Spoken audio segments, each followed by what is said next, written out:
Morning, folks. What's happening? Happy Sunday to you. What's up? What's up? What's up? Good to see you all. Got my coffee ready. And I'm perusing the chat here.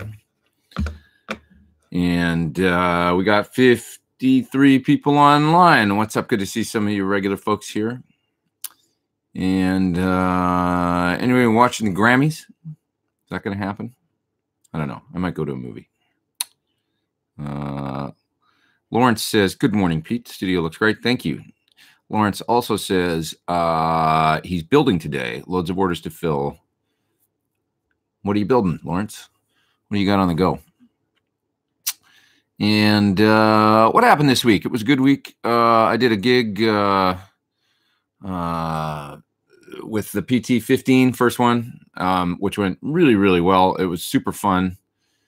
And it was a great test for that amp because it was loud. So I had to turn it up. I basically had the thing cranked. And I did run a line to the PA. Lauren's in the house. He was there. Lauren's in the chat, but he was at my gig too. And anyway, it was really fun. Super, super duper fun. We played a bunch of old rock songs, a bunch of like Elton John and Paul McCartney and Cheap Trick and stuff like that. And we're going to do more gigs and add more tunes. So if anybody's in the LA area, you got to come out and see our band, Crab Guts. Silliest name for a band ever. But anyway, it was really fun. And it was great to be able to just honestly run the TRS out to the PA and just say, just turn it up in the wedge a little bit there and then go, okay, that's good. I got it. And then just put it in the house however you want and not have to mic it. It went really, really good. So I had fun. And so that was fun. I also had Lari Basilio, who's absolutely unbelievable guitar player, in the studio this week, cutting 2 tunes for her new album. And that was so fun because I got to just sit and tweak sounds. You know, while she played, I could go over there and turn the knobs on the amps and say, well, hey, let's try this pedal, let's try that pedal, and plug in stuff. And she used this, which you guys, if you see the demo I just did for this fun pedal on my channel yesterday, I put it up. Mr. Kurt Mascara and his friend Bob, they collaborated on this pedal. It's an envelope follower and fuzz. There's bass and guitar versions, but anyway, there's a video of this up on my channel if you want to check it out. Really great sounding pedal, but Lari used it on a tune, which was really fun. She was really open to trying different things, and I was like, hey, can we plug this thing in and see what it sounds? She's like, sure, and we plugged it in, and she was like, oh yeah, that's badass, and came up with a great part. So that was really fun this week to have her in the studio for a couple of days, and she's such an amazing guitar player. There's somebody up in the top chat. So the top chat, for those who don't know, you can, go, if you do the top chat thing, I see your comment right away, and it's just, I don't know, then it's easy for me to see, I guess. But anyway, so Mr. Macon Tavares is up there, and he says, I want to order your new amp, the PT-15. How much is going to be the price, and is it ready for pre-order? A bunch of dealers have ordered them already. So there's a bunch out there, yeah, that have been ordered. And if you want to reserve them at a dealer, I guess you could go to the your cert dealer of choice and say, hey, do you have a PT-15 on order, and can I reserve it? The price, I believe, John tells me not to talk about the price, but I think I know what the price is, which is $26.99. I think that's the price. So some people seem fine with that. Other people think it's expensive. The reality is, just not to harp on the price or anything like that, but when you look at like a Badger is, I believe, $1,750 or $1,800. When you think about a reactive load on top of that, right? So Badger's a 1-channel amp. We've got a 3-channel amp here with a load built in and IRs built in. So essentially the reactive load built in. When you start to look at the math of adding a couple more channels to the amp, as well as a more sophisticated effects loop than a Badger has, bright switches on every channel, every little part adds dough, that's how you get to the figure of $26.99. So, and making stuff in California just is what it is. It's not an overseas made amp, so we have to charge accordingly in order to pay everybody's workers' comp and everything that costs you to do business in California. I still think it's a fair price, though. I mean, the PT-100 is $29.95, which I think always was a great deal. There's this misconception too that wattage, like as you go down in wattage, the amp should be cheaper, which is actually you still need an output transformer. You still need, like, the only thing you're saving when you go down in wattage is a couple of tube sockets and the tubes. That's really it. There's a few parts involved with tubes, and that's it. When it's all these other features that actually cost money. So anyway, that's the reality of building things in the USA. All right, heading down to the chat here, and let's see here. This is an interesting question. Banjard says, "Hi Pete, can you walk us through Black Hole Sun in terms of effects used?" Well, so it was funny actually. There's a funny story about Black Hole Sun. There was a guy a few years ago on the Gear page, a guy contacted me and said, "Hey Pete, what do you think?" Or he might have, I think it was through the Gear page private messages. And he contacted me and he said, "Hey Pete, what do you think about this Leslie cabinet? There's a guy selling it, and it was somewhere up in, it wasn't in Seattle. What's that city that starts with the B north of Seattle? It was like, I can't remember the name, but Bellingham, I think, Washington. That guy on Craigslist had this Leslie cabinet advertised in Bellingham and said he was claiming that it was the Leslie used on Black Hole Sun.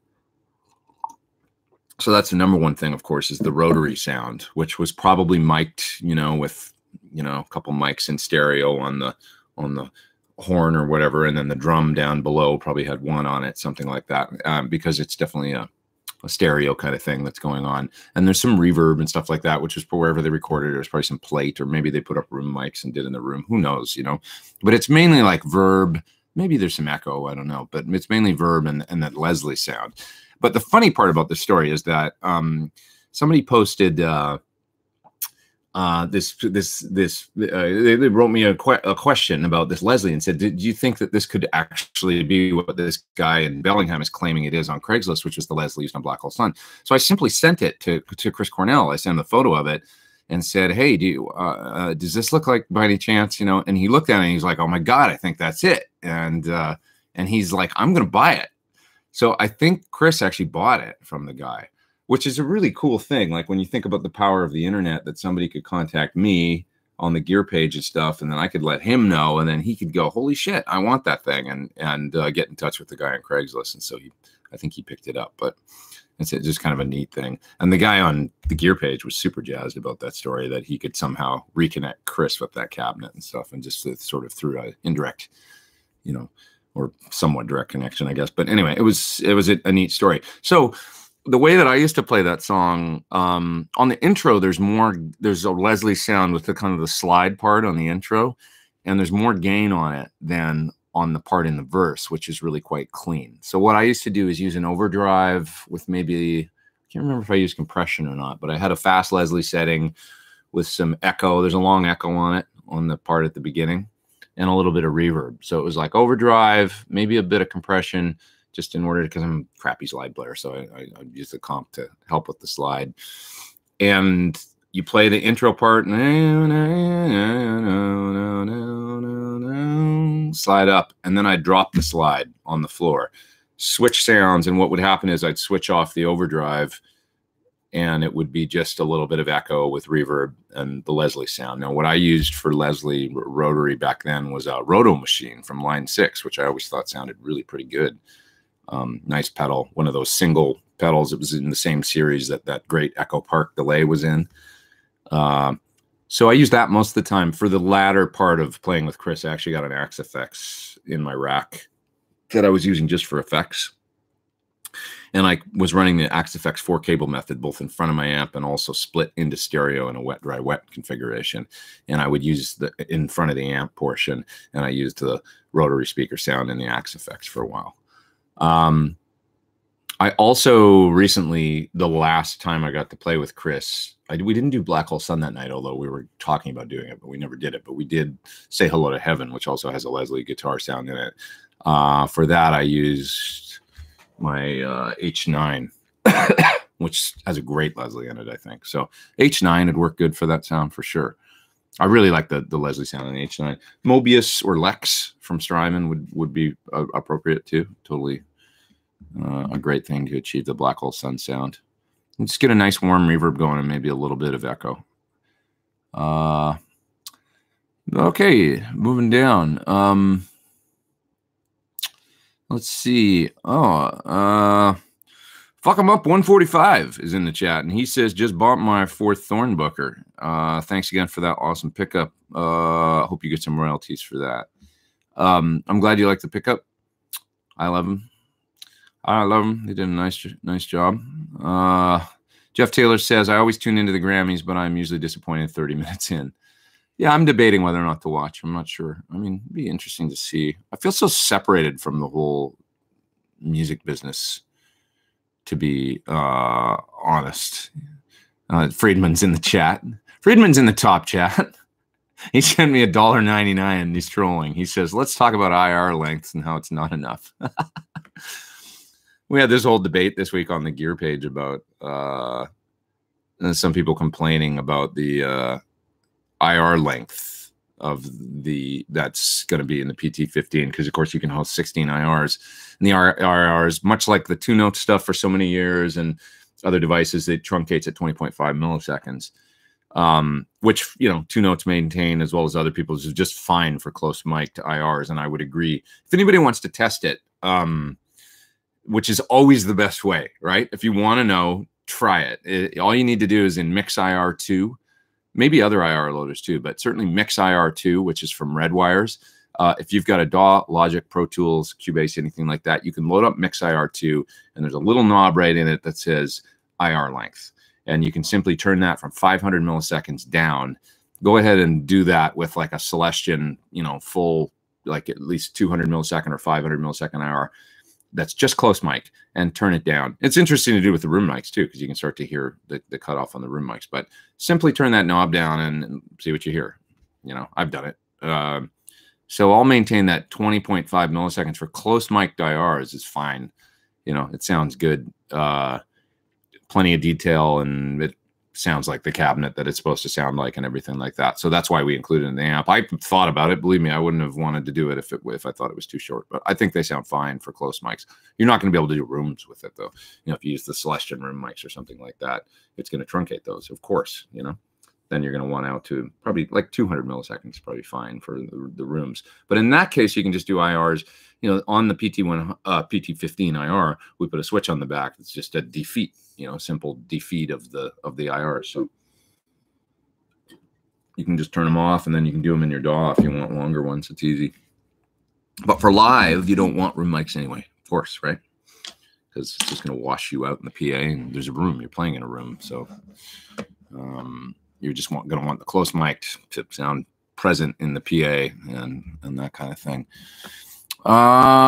Davey says, hi from Montreal. When do you come to Montreal for a clinic? Would be awesome. I'd love to come there. I am not sure there's a Sir dealer in Montreal right now, and I do them in conjunction with Sir, but I would love to come up.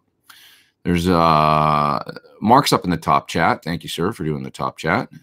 He says, did you get a chance to play the BE100 Deluxe or Mesa Barba amps at NAMM? Thoughts compared? I don't know about the Mesa Barba amp. I did hear a BE100 Deluxe the other day. Dave makes great amps, and he's here now, so I better say the right thing, right? I'm going to get in trouble with my good pal. No, Dave makes great amps. Dave knows Marshalls like just about nobody on earth, and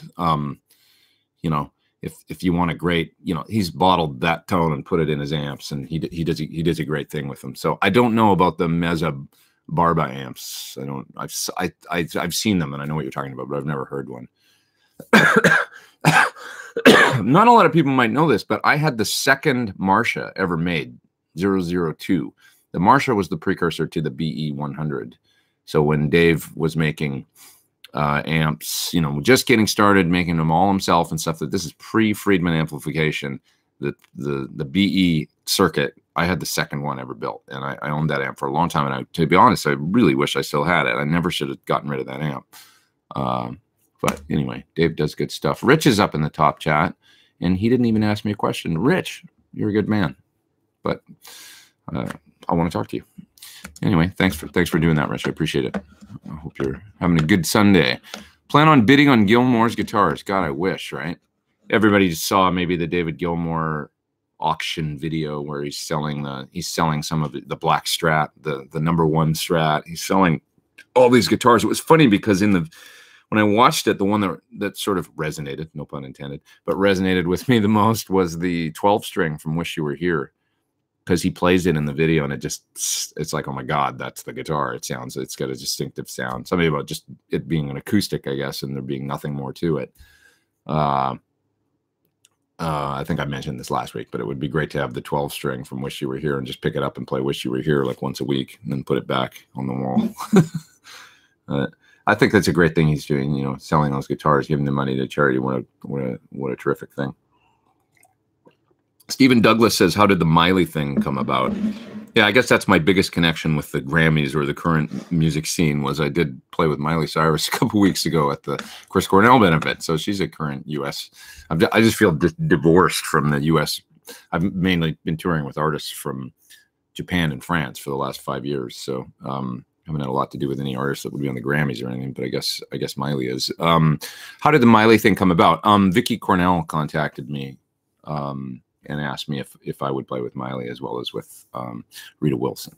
And I've, of course, said, yes, I'll do whatever you want me to do. And it was just, incidentally, it was the day before the show. So I found out the day before that I'd be playing with Miley, and then I just went to soundcheck the following day. I'd learned the tune the night before, as well as the Rita song I learned the morning of the show.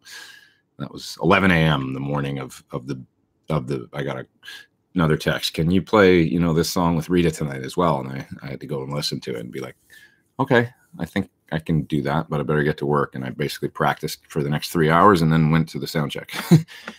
Let's see. Brett is up in the top chat and he didn't ask me anything either. What's up, Brett? Thanks so much. He's in Canada, my homeland. Thanks, guys. Let's see, who else we got here? Is that a Hendrix poster print or cloth back there? So that's a painting that I found on Venice Beach. There's a guy on Venice Beach that's kind of on the north end of the Venice boardwalk. Like he's about from, if you know, the boardwalk there in the Rose kind of hits the beach, Rose Avenue or Street, whatever it is.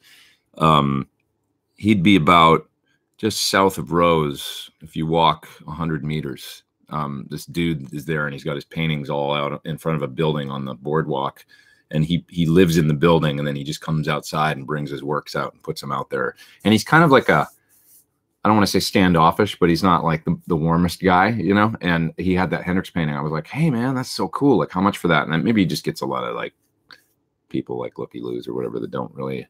And he kind of like didn't even really sort of want to talk to me at first. And then I was like, no, I really want to buy that. Like, and he's like, all right. And I think it was $120 he sold it to me for. I was like, sold, done. I got to go get my car though. I'll be back, you know? And I'd parked like miles away. So I had to, I left him like, you know, $40 or something, and then went whatever I had in cash. And then I went to a bank machine, got my car, drove all the way back, and he was still there, of course. And I paid him the balance. Then he was nicer. But, anyway, I love that thing. I thought he did a great job on it. He does all kinds of, you know, he obviously works from photographs of classic rock people, and then he does this neat thing. So I love the picture. So I bought it. Jason's up in the top chat. He's also in Canada. Thank you, sir. He says, I bought an aux amp top box. My Apogee Duet 2 doesn't have SPDIF. I'm using just breakout cables, tip sleeve. What would you recommend? Yes. Okay. So, what's the digital input? I had to get this. This is, I found a little bit odd, to be honest. The digital in on my Apogee, the digital in on my Apollo UA interfaces is actually different than what's on the output of the aux. The output of the aux is SPDIF, right? It's that kind of looks like an RCA jack, and then it's Toslink type digital on the Apollo interfaces. What you have to do, and you can get one of these on Amazon. It was maybe $12 or $15 or something, but it's a SPDIF to Toslink converter. And it's a little box, and one end has the RCA and the other side has a Toslink. And you need a Toslink cable to go to your interface, and you need SPDIF, obviously. So a SPDIF cable, Toslink cable, and the converter box. And then it worked perfectly. I was able to connect it digitally. God, I'm burping. Digitally to my interface, no problem. And so I run digital with it. Now, I don't know on your particular Apogee Duet 2. I could probably easily look it up, but just see what the digital. Like I said, I was able to go on Amazon and find the converter and all the cables, two cables and the converter that I needed in order to make it work, so that I could connect it digitally, which I wanted to do because then you're taking advantage of no added latency and one less A to D conversion and all that stuff. So when you connect it digitally to on Apollo 8, it shows up as input 9 and 10, and you can configure that and change it in the UA settings and stuff. But in your Apogee, you'd have to figure it out. But there's a way to do it. If you want to hook it up using the Spidiff out, your Apogee is going to definitely have a digital in. And now beyond that, if you just want to hook it up, tip ring sleeve cables, you just run balanced cables, like 1/4-inch cables out of tip ring sleeve cables into an input. That'll work fine too. But probably preferable to do the digital thing for a couple different reasons. Rich Monks is up in the top chat, and he asked a great question. Favorite Soundgarden deep cut?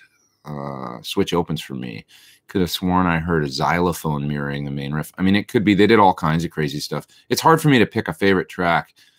No Attention, or maybe I love, probably my favorite is Zero Chance, to be honest.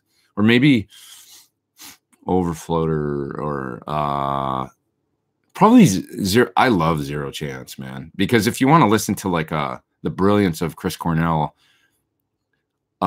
Zero Chance is such a, this is odd bars and the way that the riffs all tie together and stuff. It's just this loose jam, and he ties it all together with this beautiful melody that's like incredible, So that always blew me away, like how he could take the, whatever was going on with who, I think Ben probably had a lot to do with writing that song. I'm not 100% sure about that, but probably Ben. I think also maybe Matt Cameron. They all played guitar and wrote and stuff like that. But anyway, I love Zero Chance. It's just super moody and cool. Ty Cobb, we used to play that, and he used to let me do the scream at the end, hard-headed, fuck you all, hard-headed, fuck you all, and then at the end, how about Ty Cobb?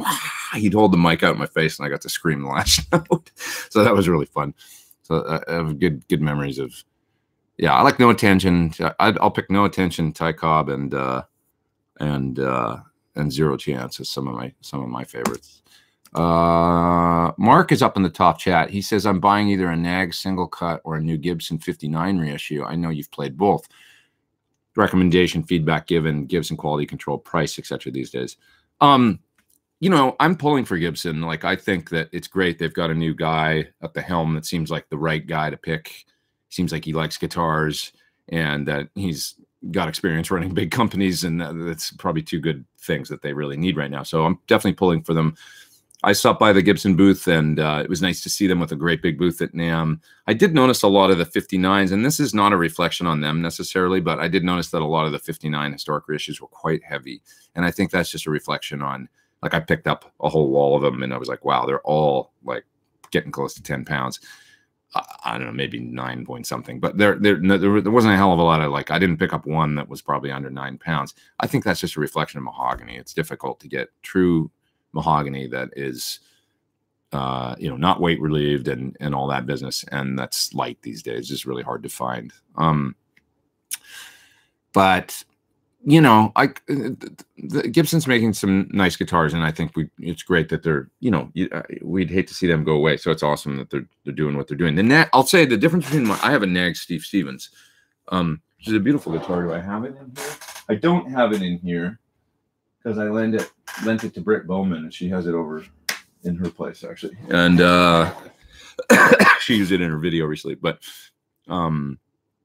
anyway, it's a great guitar that is more of a hot rod kind of Les Paul to me.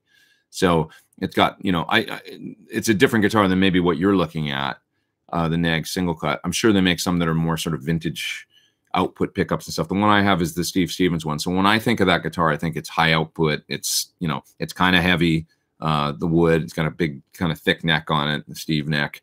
I like the guitar a lot. It's actually a great playing guitar and really cool, but I don't think about it in the same way I would think about that thing right there, which is my Garen, which has more vintage output, Jimmy Page and stuff like that. It's a different kind of thing. It's like a little more, so if you want something that's a little more updated, bigger frets, like you know, I don't know, like a little more hot rod feeling with some modern appointments and stuff, I would go Nags. If I wanted the Gibson, I'd go, you know, it's a little different take on a similar thing. Yeah, that's the best way I can sum that up. Okay, I'm going to move down through the chat here. Lawrence says gig looked like it was a blast. It was a total blast. It was really fun. And Lauren says the PT100 or PT15 sounded great. Yeah, Lauren heard it at the gig. It was so much fun that night. Nice to have some good turnout on a Tuesday night too. It was awesome.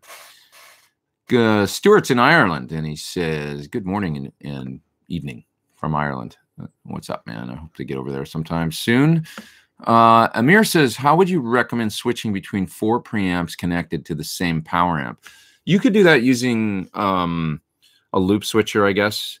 If Friedman's still in the house, maybe he can offer an opinion in the chat. But I guess using something like an RJM, you know, you're going to be able to do that to incorporate a bunch of preamps. Something like a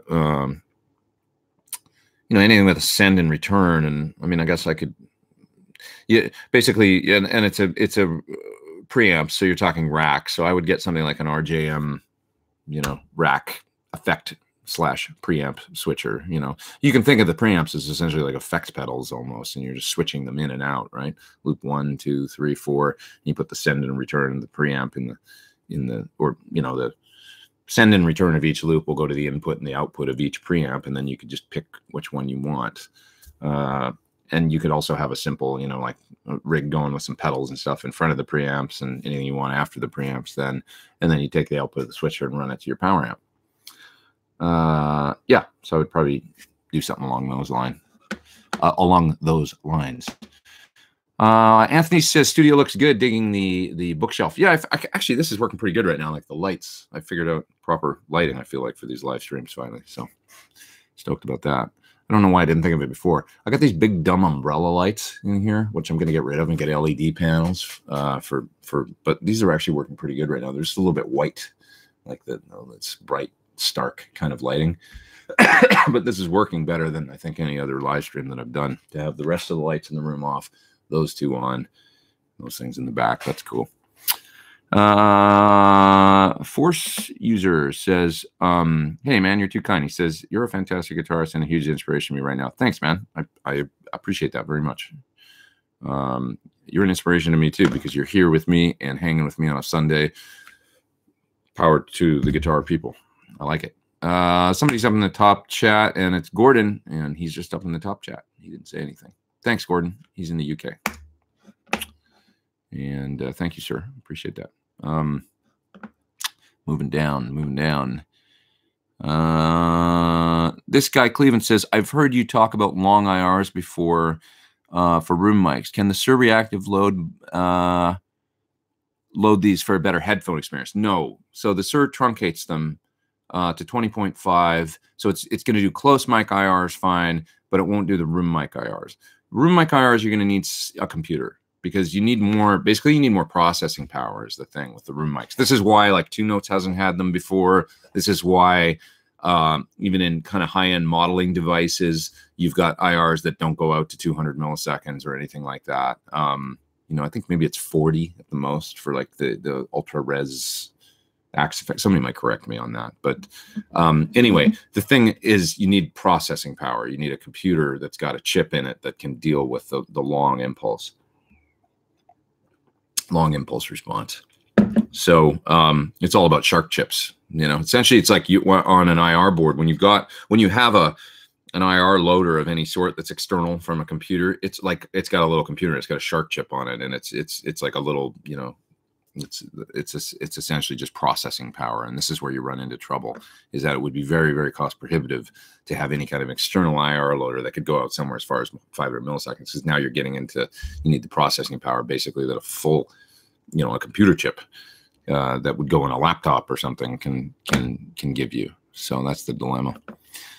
So if you want to do room mic IRs for a headphone experience, all you really need to do is use your laptop or something like that. If you want to practice and, you know, do that sort of thing, what I would do is use the Sir Reactive load with an amp, the headphone out on it, I wouldn't do that. I'd run the line right out of it into my computer via a little audio interface or something like that. And then inside a DAW, could be GarageBand, could be, you know, Logic, whatever you use in your computer, load up the IR on a plug-in and then play through with the headphones out of your audio interface. It's a little more complicated if you want to do the room mics and stuff. Now, if you want to simulate it and just get some ambience going and stuff, simply take the, you know, output of the reactive load, and you're going to need to run into like some sort of effect.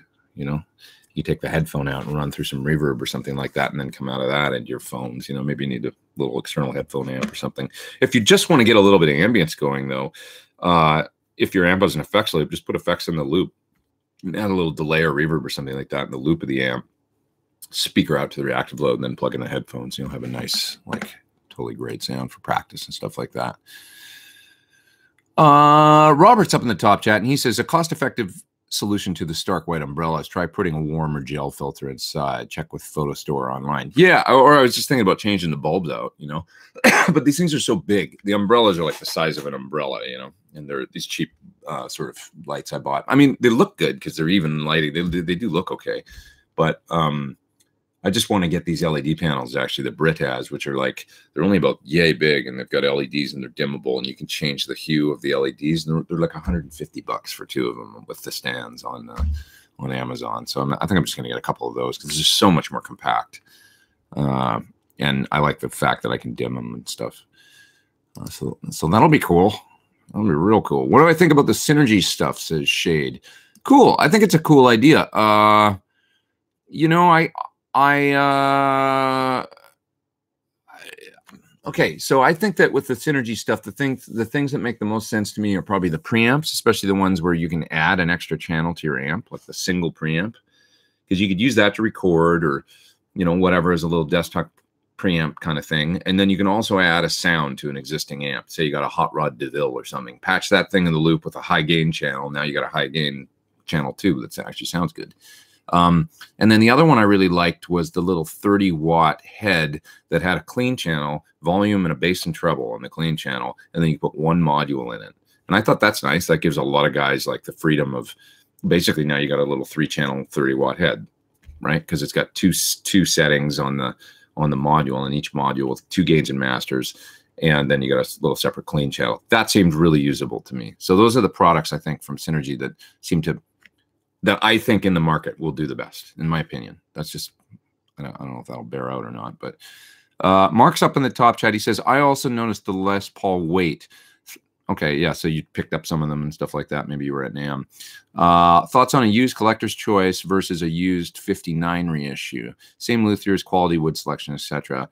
And as a reissue or better. Collector's choice, I don't know. To me, it's just like you find they've got so many different, like, I don't even know what that is, to tell you the truth. Like true historic, collector's choice. Like I would just find the one to go, that guitar looks nice, and then pick it up and try it, you know?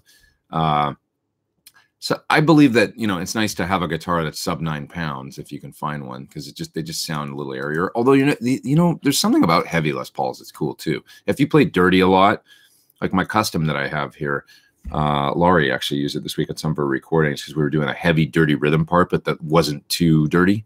And I was like, try my custom, because it's got this deep sound to it. It's probably 10 pounds plus, but it's got a bass to it. And when you play dirty with it, it's just got like meat, you know?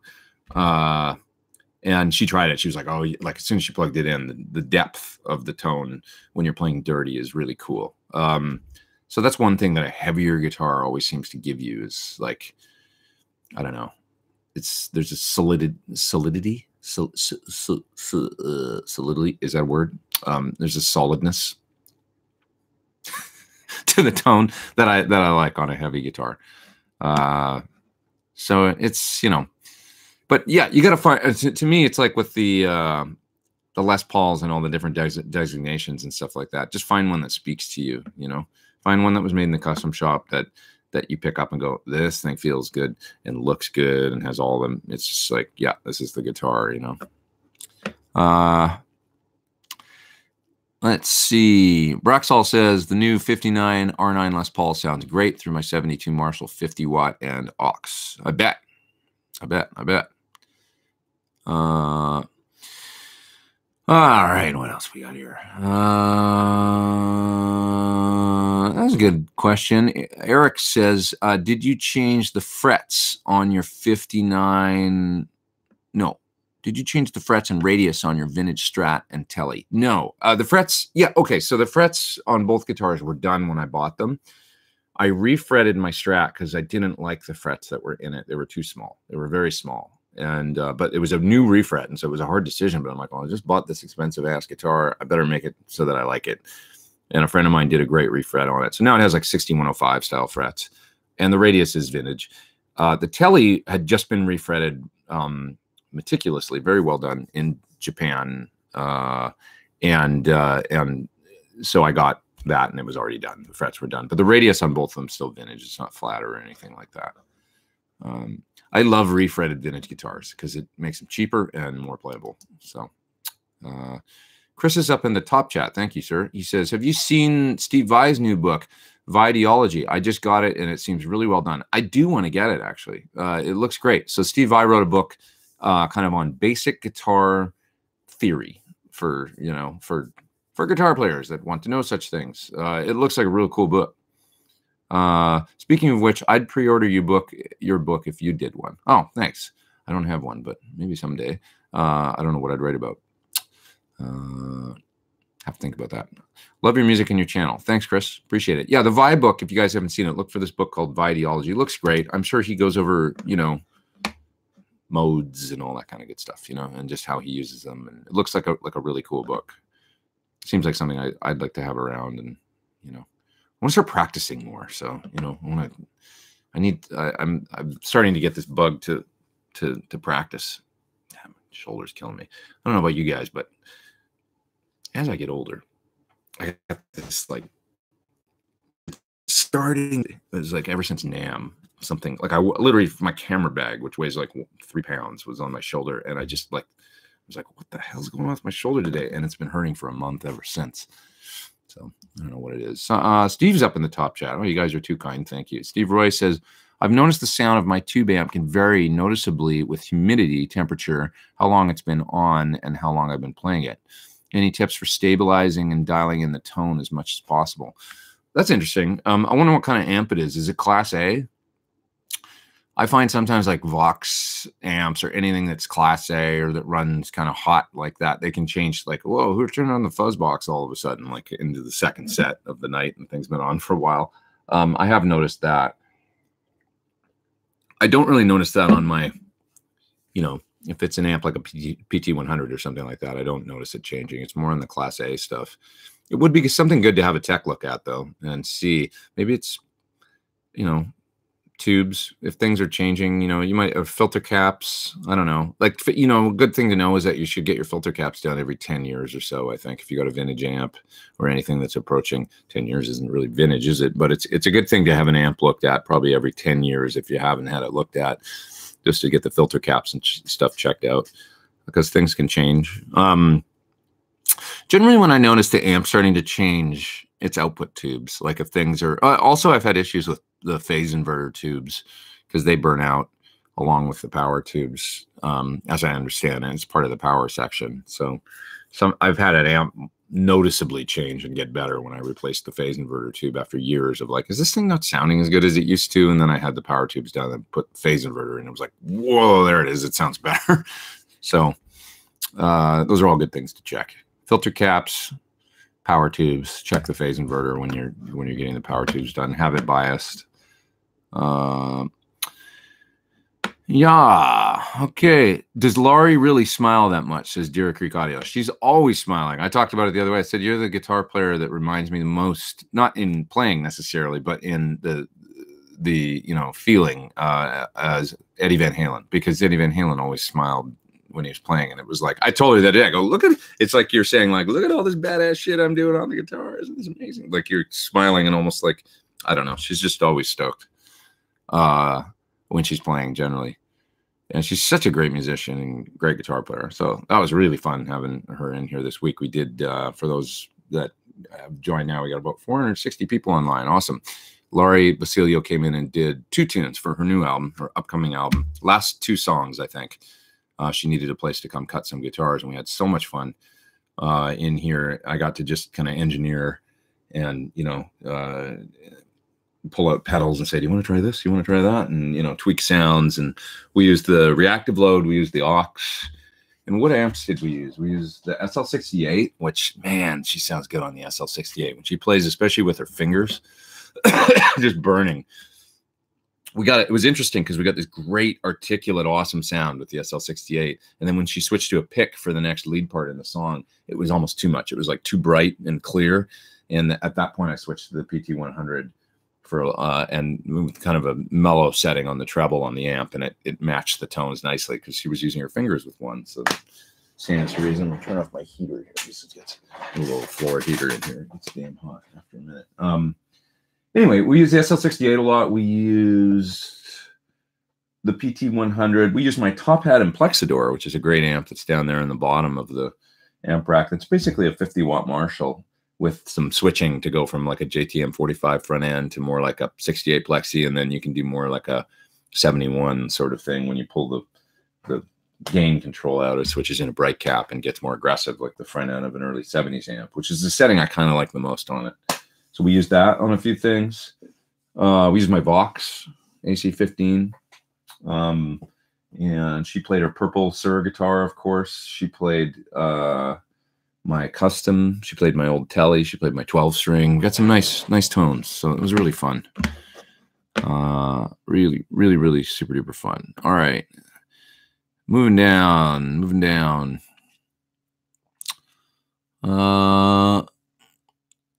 Let's see. Hey Pete, says Odin Stan, see you photobombed an Anderton video. Hopefully you can make it to the UK to appear on their show. I would love that. Yeah, I met those guys for the first time at NAMM, and that was really nice. And they said, come on by when you come over here and let's do something. I was like, absolutely. So I'd love to do that. I did, you know, I was in the UK recently and did something at Peach. There's some videos of that. Oh, which reminds me, damn it, I got to actually finish something for when I was up at Cosmo in Canada. We also shot some video of the clinic that I did up there, and I have to send them some audio mix stuff. I have to make myself a note to do that. I'm going to do that right now. So this is how I live my life and stay organized. I'm not sure I understand. Oh, okay. Remind me at 2 p.m. to do the mixes for Cosmo. Okay, I'll remind you. As I get older, that becomes a valuable resource. Yeah, alrighty. Hey, Pete, it seems you often record electric guitar through just one amp. Do you ever blend amps when recording? Sometimes. That is true, that I sort of pick an amp and just do that, you know. It just is, I don't know if it's laziness or what, but it's, as you get into blending multiple amps, then you get into how do I, you know, with phasing, how do I deal with it and all that kind of stuff. So, and I've got everything hooked up to one amp switcher. Most of the time I'm just recording one amp with a setup of maybe a pedal or two in front or something like that and one cabinet.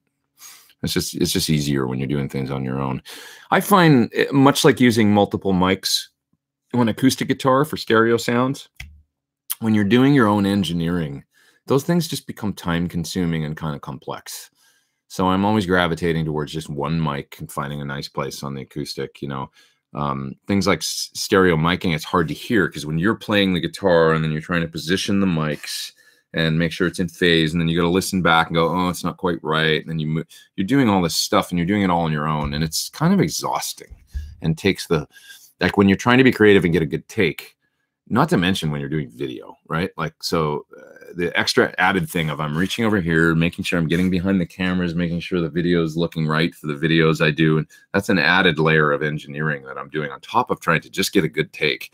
So that's probably why you see me do that stuff mainly, because I got to do everything. So it's like, but when there's an engineer doing things and they're, you know, you're just sitting there playing, getting ready to do the take and maybe tweaking a pedal or an amp, and they're running around placing the mics and getting everything set for then it becomes easier to do the kind of blended amps thing and stuff. Patrick's up in the top chat. He says, Thanks, Patrick. Thanks for Patrick Carroll. He says, could you explain how to route your looper pedal when you demo a pedal and audition the knobs? I simply put the looping pedal in front of the the pedal that I'm going to be, tweaking. So if I've got my, where is my ditto? I don't actually know where it is. There it is. There it is. So here's a pedal that I'm going to be doing very soon. The Echo Sex Baby from Fox Gear. Great sounding pedal. You're going to run this pedal into this pedal, and then you're going to go into the amp, right? And I record a loop into this pedal. Well, this one's on, so I can kind of hear the setting of the effect. And I record the loop, and then I hit this button, and it keeps looping, or maybe it's this button, and then it loops, and then it's simply playing through this pedal, right? And then I can like stop it and start it again, and then I can tweak the knobs on this pedal. So put the looper in front of the pedal that you're going to be making a video of. Don't steal my idea. Do your own thing. Okay. Let's see. What else we got here? What would you consider the golden age of Marshall? I really think the 25th anniversary. I guess that's the Jubilee, right? Was the 25th anniversary. Okay, that's Cameron. I mean, it could be argued the golden age of Marshall was 1968 or so. I mean, my favorite Marshall tones are the amps from that era, 68, 69, 70, 71. And then they did cool stuff after that for sure. But that's when the magic happened, where it was like it solidified into a thing that became the sound of rock, essentially. They made us something that delivered the tones of the late 60s through 70s through the 80s, and everything else was just sort of a variation on the theme after that. So,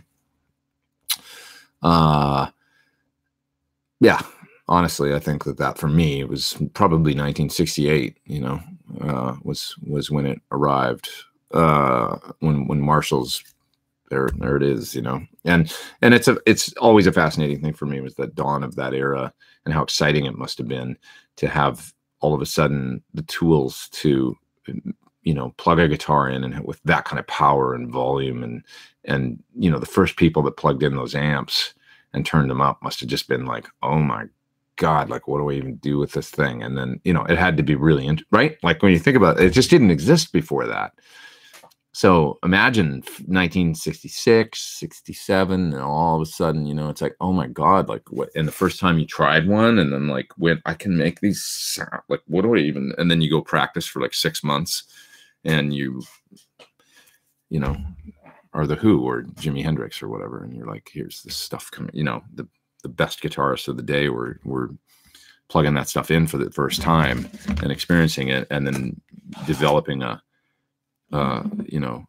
legacy of, rock that carried on forever after that. So I find it really fascinating. Let's see. What classic pedals do you still use, if any? What's on your board right now? I don't use a lot of old pedals. Phase 90. I have an original 70s Phase 90 that I love. That's on the board. That's right at my feet. That is one of the only old pedals. I've got an old Memory Man. Not on my board, it's around. I don't have any old pedals on my board, really. Nothing that's, more than a few years old. I really like and used an old Small Stone for a while. That's a kind of a sleeper, super cool phaser. Small Stone phaser. I loved it as an alternative to the Phase 90. It had this kind of more indistinct, washy sound to it that I loved. Phase 90 is more like the fine sweep, and a Small Stone is more like psychedelic or something. So I like that. And a Memory Man's always a great thing. And tape delays, it's not a pedal, but an Echoplex or a Space Echo. Every time I plug one of those in front of an amp, it just makes the amp sound better. When it's like preamping the amp or something. Tom says, will your Wilkinson locking bridge be available at any time in the future or exclusive to your signature model? Is the Pete Thorn model chambered? Thoughts on chambered Les Paul style guitars? Some good questions. Thanks, Tom, for doing the top chat. Appreciate that. He says, first, he's asking about the Wilkinson bridge. So the Wilkinson bridge is going to be available as just a replacement bridge, I think. He's promised us, because we've ordered a lot. So I think he's kind of earmarked John or whatever as being his, primary person that he's sending these bridges to right now, because we need a fair amount of them. But I believe it's a bridge that you're going to be able to get, like, and use it as a replacement on other guitars. It won't be an exclusive thing, I don't think. I mean, for now, it kind of is, I think, on at least on certain instruments. It's my guitar that you can get it on, but I'm sure eventually it'll, you know, that would be a question for them. Will I be able to order this on like a Classic Pro or something? Is your Pete Thorn model chambered? Yeah, it's got some weight relief in it. And that was a question that, it was funny actually how it came about, because I don't know if my original one is, but after that, they made me guitar, and I played it for a while, and they said eventually, so, hey, are we going with chambered on your guitars? And I was like, no. And they're like, well, you have one now, and you say you like it, right? And I was like, this guitar that you made for me is chambered? And I had no idea, and it sounded great, and I loved it.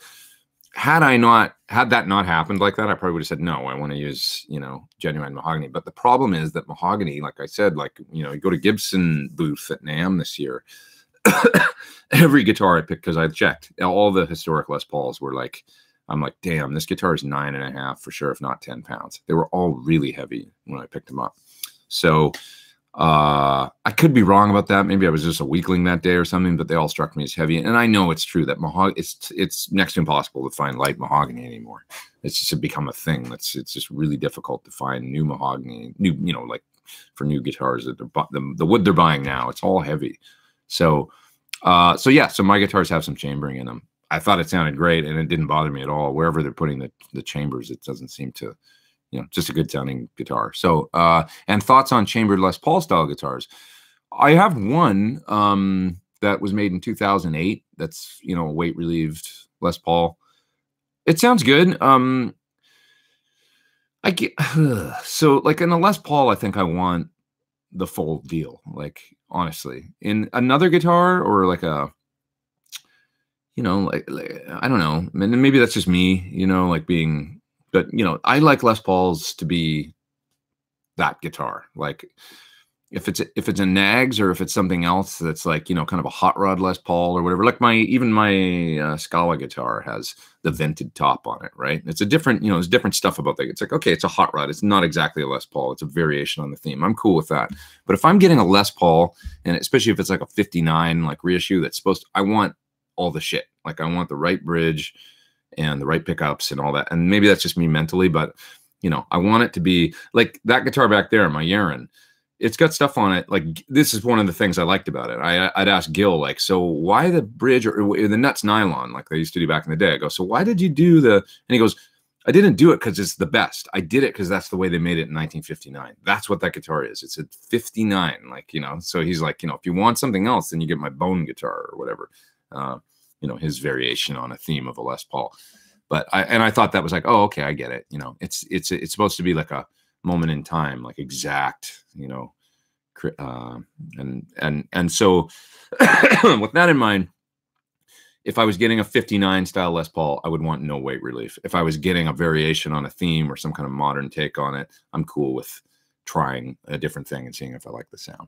Greg's up in the top chat. He didn't ask a question. He just did the top chat thing because he's a hell of a guy. Thanks, Greg. Appreciate it. And McKinley is up in the top chat. He says, should I sell my Classic Pro for a Classic Antique? Is it a vast improvement, or should I just change the pickups? I don't think it'd be that, you know, to be honest, it's not a vast improvement or something. It's just different. Some people prefer the relic kind of feel and the slightly worn in thing and the look and all that business. But you're not going to notice like a, you know, if you love your Classic Pro, then stick with it. If you feel like you want to try something different, you know, that's more with that bro. It's mainly you're buying the feel and the look. It's not going to sound a hell of a lot different. You're saying, should I just change the pickups? I guess the pickups might be a little bit different spec. I'm not sure what they use. I think Classic Pro is probably V70s, right? For the single coils, and an SSV probably in the bridge, or maybe SSH. I can't remember. And then they probably use the MLs or something in the antique, or whatever they call that pickup now. They changed the name of it. There's a little bit different sound, so the pickups are gonna if it's the pickup that used to be the ML, it's gonna sound a little fuller and a little more greasy and a little less sparkly top end and scooped. The V70s are the most sort of scooped, sparkly, you know, clucky in position 2 and 4 pickups that Sir makes, I think. And then as you go through the, the ML style and the V60 LP and all that, they've got a little more like, greasy mids and that kind of thing. So just depends what you want to do, not a difference in quality, it's a difference in feel and look and a slightly different sound because of the pickups. Yes. If you put those pickups in your guitar, it's going to sound virtually identical to the classic antique. There's not going to be a difference in sound, I don't think, really. Not noticeable. Jamie's up in the top chat. Jamie Darko, thank you, sir. He's from Canada. Thanks, man. I appreciate that. Looking down through the chat, we got about 475 people online. That's awesome, you guys. Thank you for being here. What is the use of an amp head on top of a cabinet? I don't know how to answer that question. That's from Kunal. What is the use of an amp head on top of a cabinet? What's the difference between combos and heads? Maybe you mean? I like the. I'm not sure if this is what you're asking at all, but personally for me, I don't know how you guys feel. I own very few combos. You look back there, Sir Badger in the corner and a little 112. That's the way I go usually, But I do love combos. I have a Bella. I have my Vox AC15 over here. Those are my main 2 combo amps, I guess.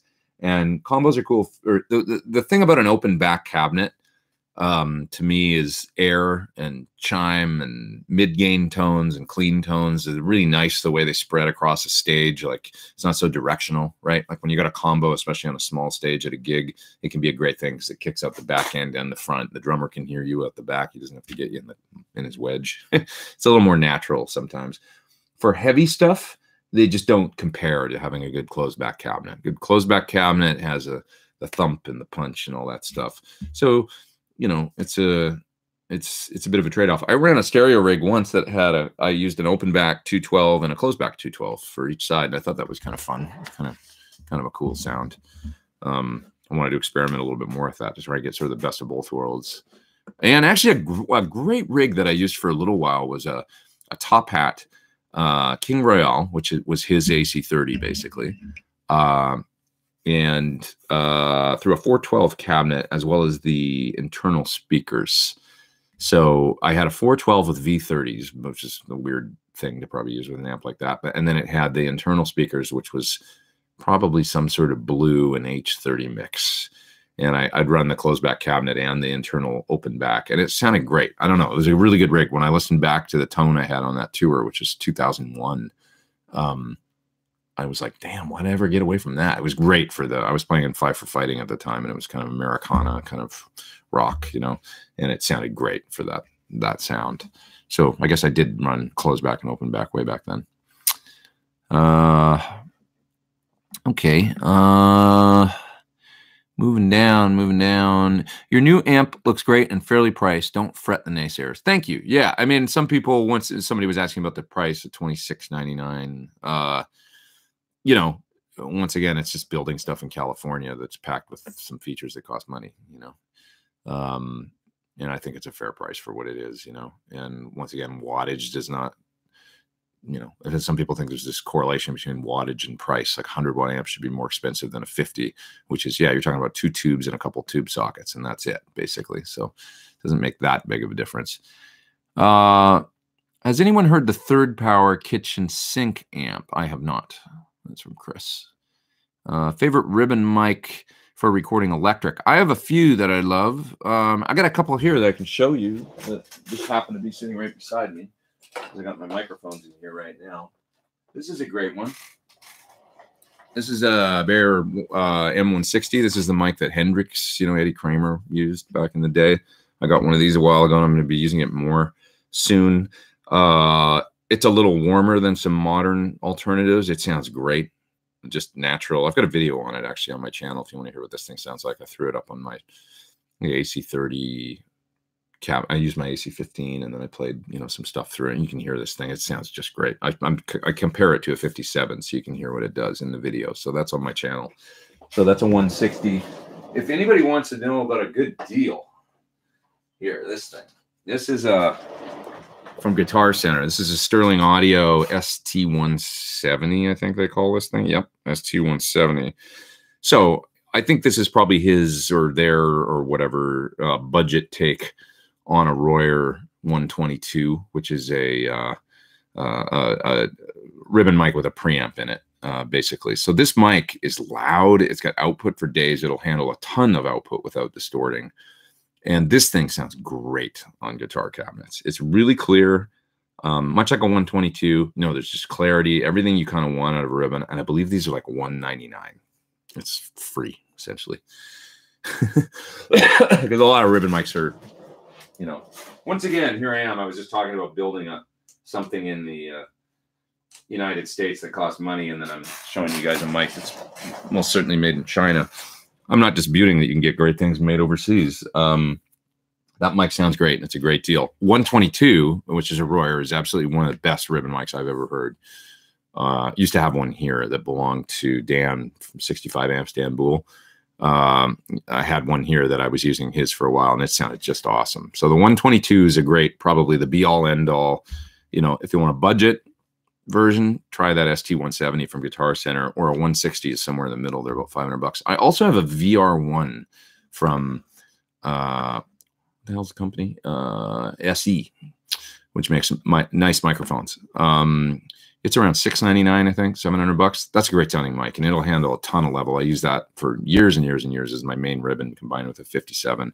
A lot of recordings I've done with that mic, and I think it sounds great.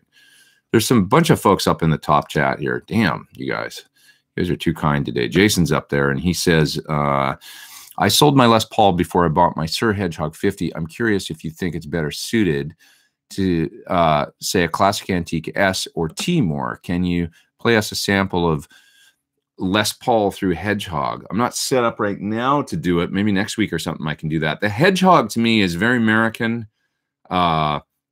You know, think D style, like a tweaked, awesome, you know, blackface modded to perfection, or silverface modded to perfection style, or brown amp for that matter, like one of the early 60s. You know, John loves those amps. And, you know, one of his amps is a 65 Super Reverb that he always had. He knows those amps. And he also knows all the D-style stuff really, really, really well. And so I think it's just his take on kind of that modded American. Now, of course, players like Robin Ford, you know, they play humbuckers sometimes through amps like that. So it's really more about you. It's more about the player. I think they sound great with humbuckers. It's just that smoother gain sound, you know. It doesn't have that toothy Marshall edge on the top. So Jason, I think whatever you want to, you know, you want to play it with humbuckers. I actually want to play my Hedgehog more because I think it's great. And to be honest, if I play it like I used to play with Don Henley, if I did that gig again, I think I would use the Hedgehog on that gig, because it might be more appropriate for the gainier sounds, you know, Eagles solos and things like that, than the PT amps, which are more a Marshall-y thing.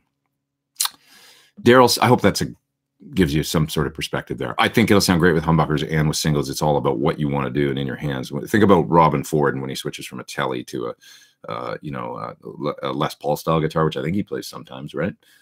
Daryl Stevens is in the top chat, and he says, don't spend it all in one place. Thanks, buddy. And he says, best place to buy Pete Thorn 2 that may benefit you, the artist, more, or doesn't matter. The best place absolutely is CD Baby to me to get CDs. Also, you can buy MP3s from CD Baby if you want to get the album digitally. But I'm still an iTunes fan.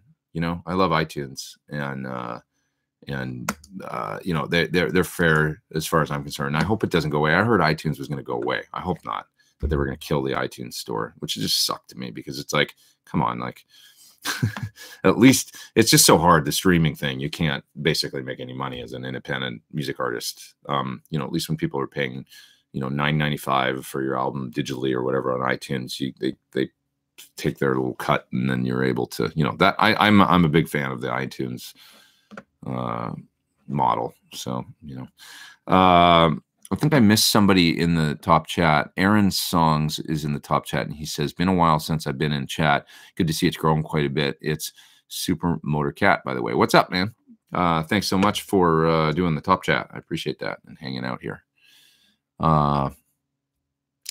All right, so I'm going to kind of move to the end of the chat or somewhere close to the end because I think I've missed. I talk for so damn long because I'm talky like that.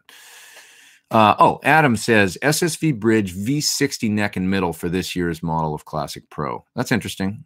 So is it the V60, not the LP? Eh? They keep changing it up actually, so I can't keep track. They switch up the SERB pickup combinations on the classics and stuff every now and then. Yeah, I get confused. You'll have to excuse me. It's not that the old CEO had bad ideas. They were just poorly executed, says Yargnet. I assume you're talking about Gibson. I would disagree with that. I mean, man, some of the guitars they brought out, how many times was it like, what's Gibson smoking, And it was like there'd be some picture of the reverse flying V with the V going like this way, or the Holy Explorer. Those are not, that's not good ideas poorly executed. That's just bad ideas, in my opinion. So, as soon as the new dude took over, I started seeing on their Instagram, for instance, like a, SG Special in like a candy apple red with a fair amount of flake in it. I was like, that guitar looks great. I started seeing simple stuff like that. That was just like, that's what we want. That's all we want Gibson to do. Just a cool, that looks like a custom color from the 60s that they never did. That just looks cool. I know that, some people think, oh, innovate, but come on, that Firebird X or whatever with the USB out on it. Like, hell no. Anyway, Jason Wade's up in the top chat. Any chance of you doing a YouTube video of you playing your older single, Rush to the Head, phenomenal tune from 2017. Thanks. Yeah, maybe. I had fully intended to do a few videos for Jam Track Central.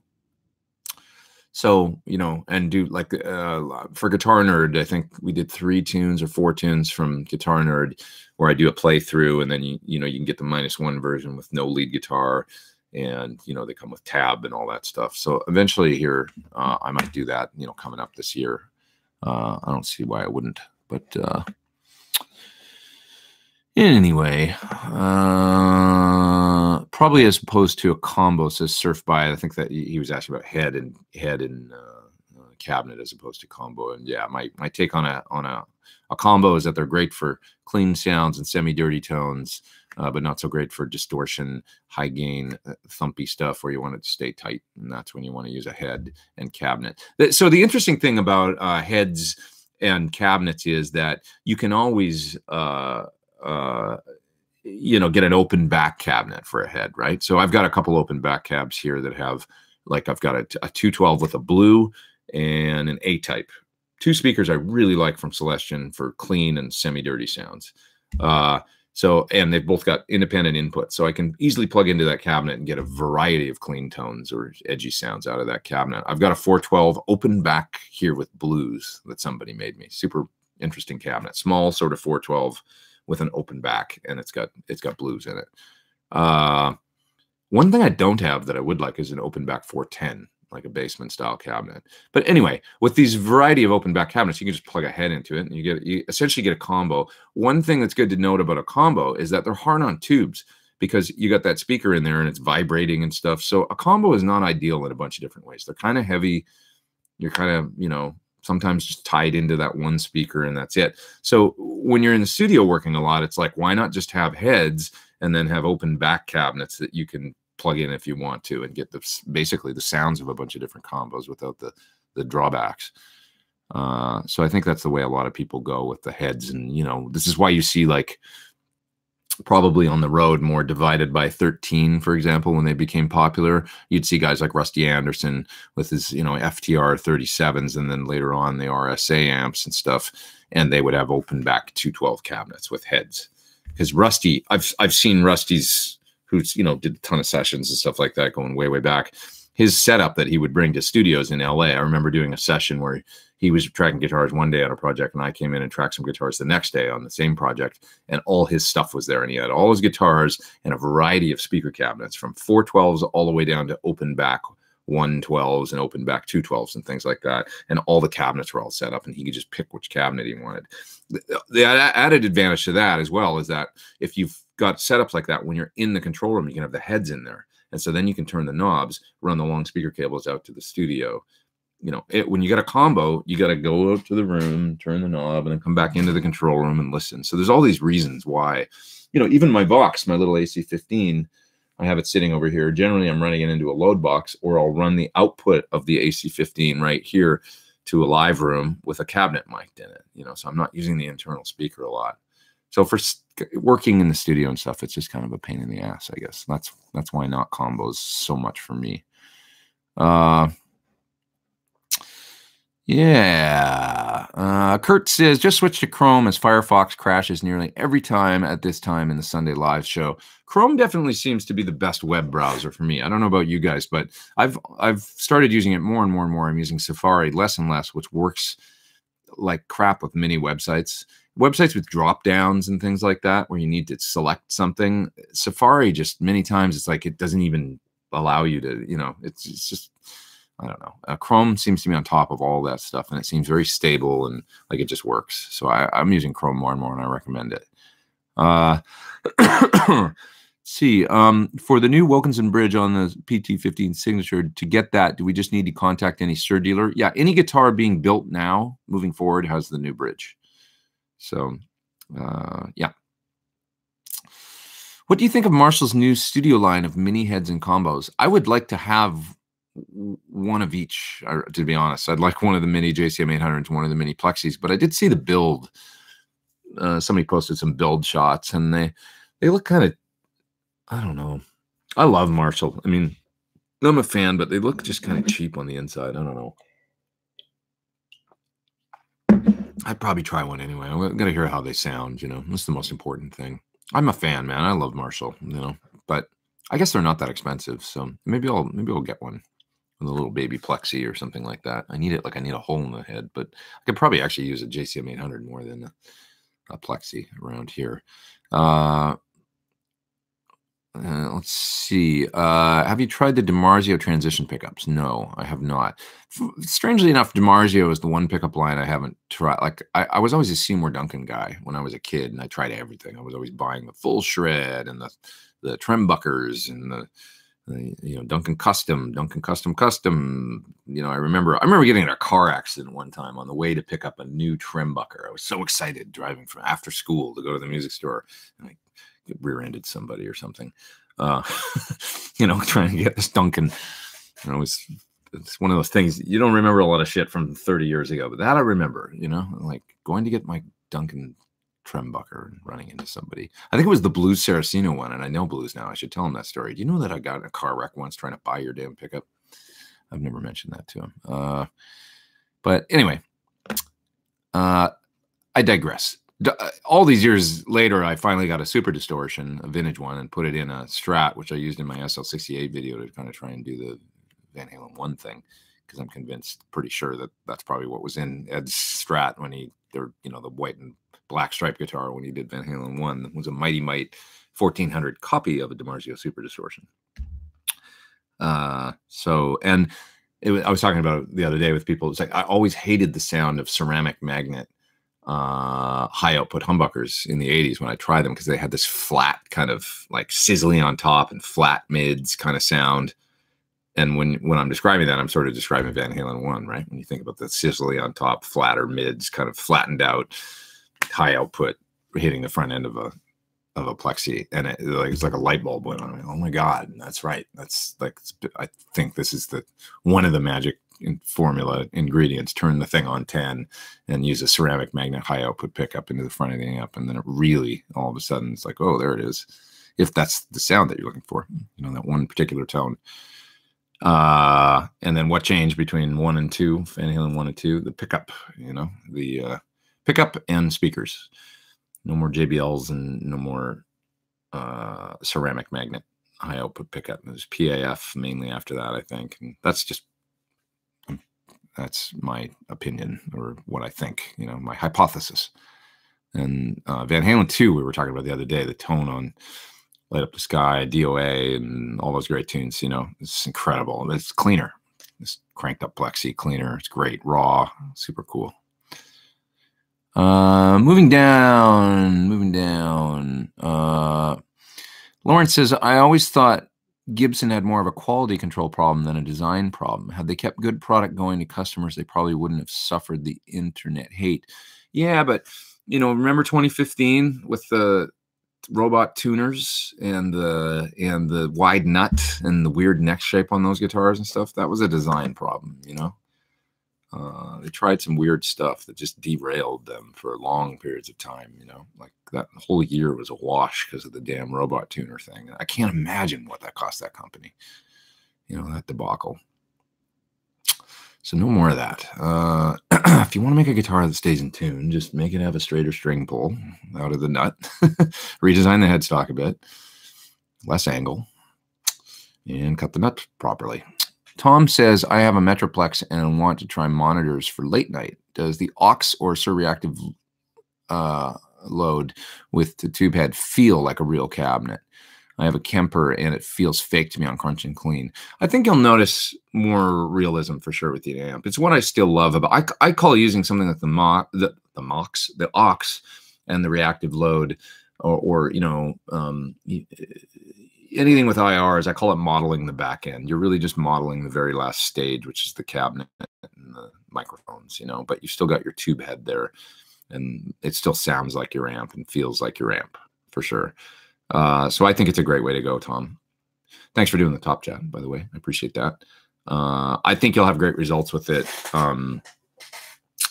The aux is just fun no matter what, with all the different stuff you can do with room mics and add a little bit of plate reverb and delay, and pretty soon you'll forget about, it opens up a whole world, of possibilities on headphones or late night or recording, where you're just like, this is so much fun. Like, I feel I can get so many different, as opposed to just that amp coming through a cabinet beside you that's always a little too loud for late night or whatever. It's a whole nother world. The aux has all these great features. The reactive load is simpler, and it's like half the dough, right? So but if you've got, some post effects, you can use a reverb pedal or whatever, something like that, and just play through some powered monitors.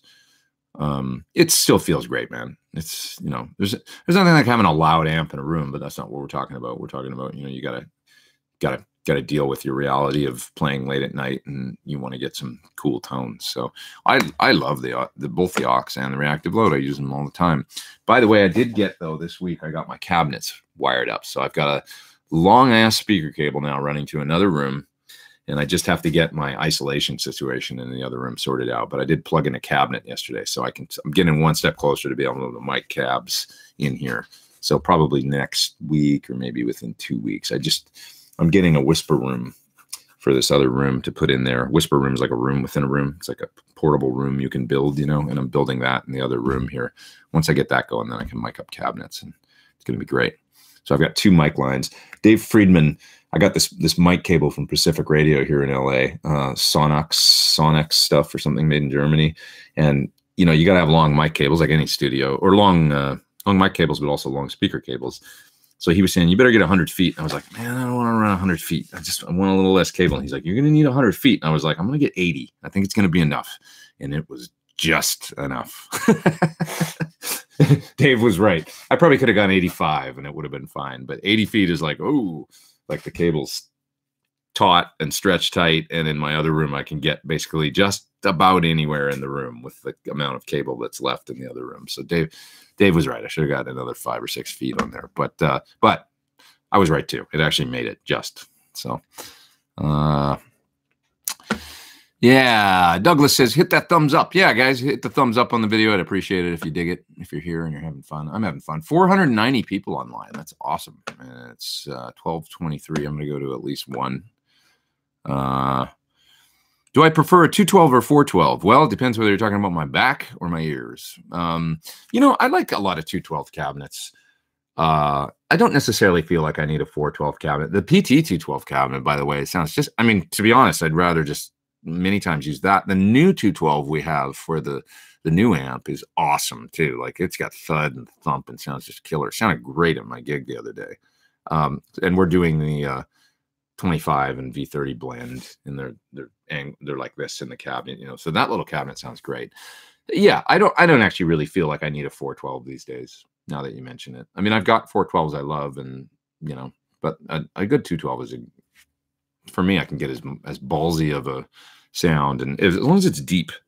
A lot of it, sometimes 212 cabinets are smaller, just in dimension. If they're deep, that's where the chunk comes from. I think that a lot of people miss sometimes when they're using a 212 cabinet. So nice deep 212 has just as much beef as a good 412. There is something though about.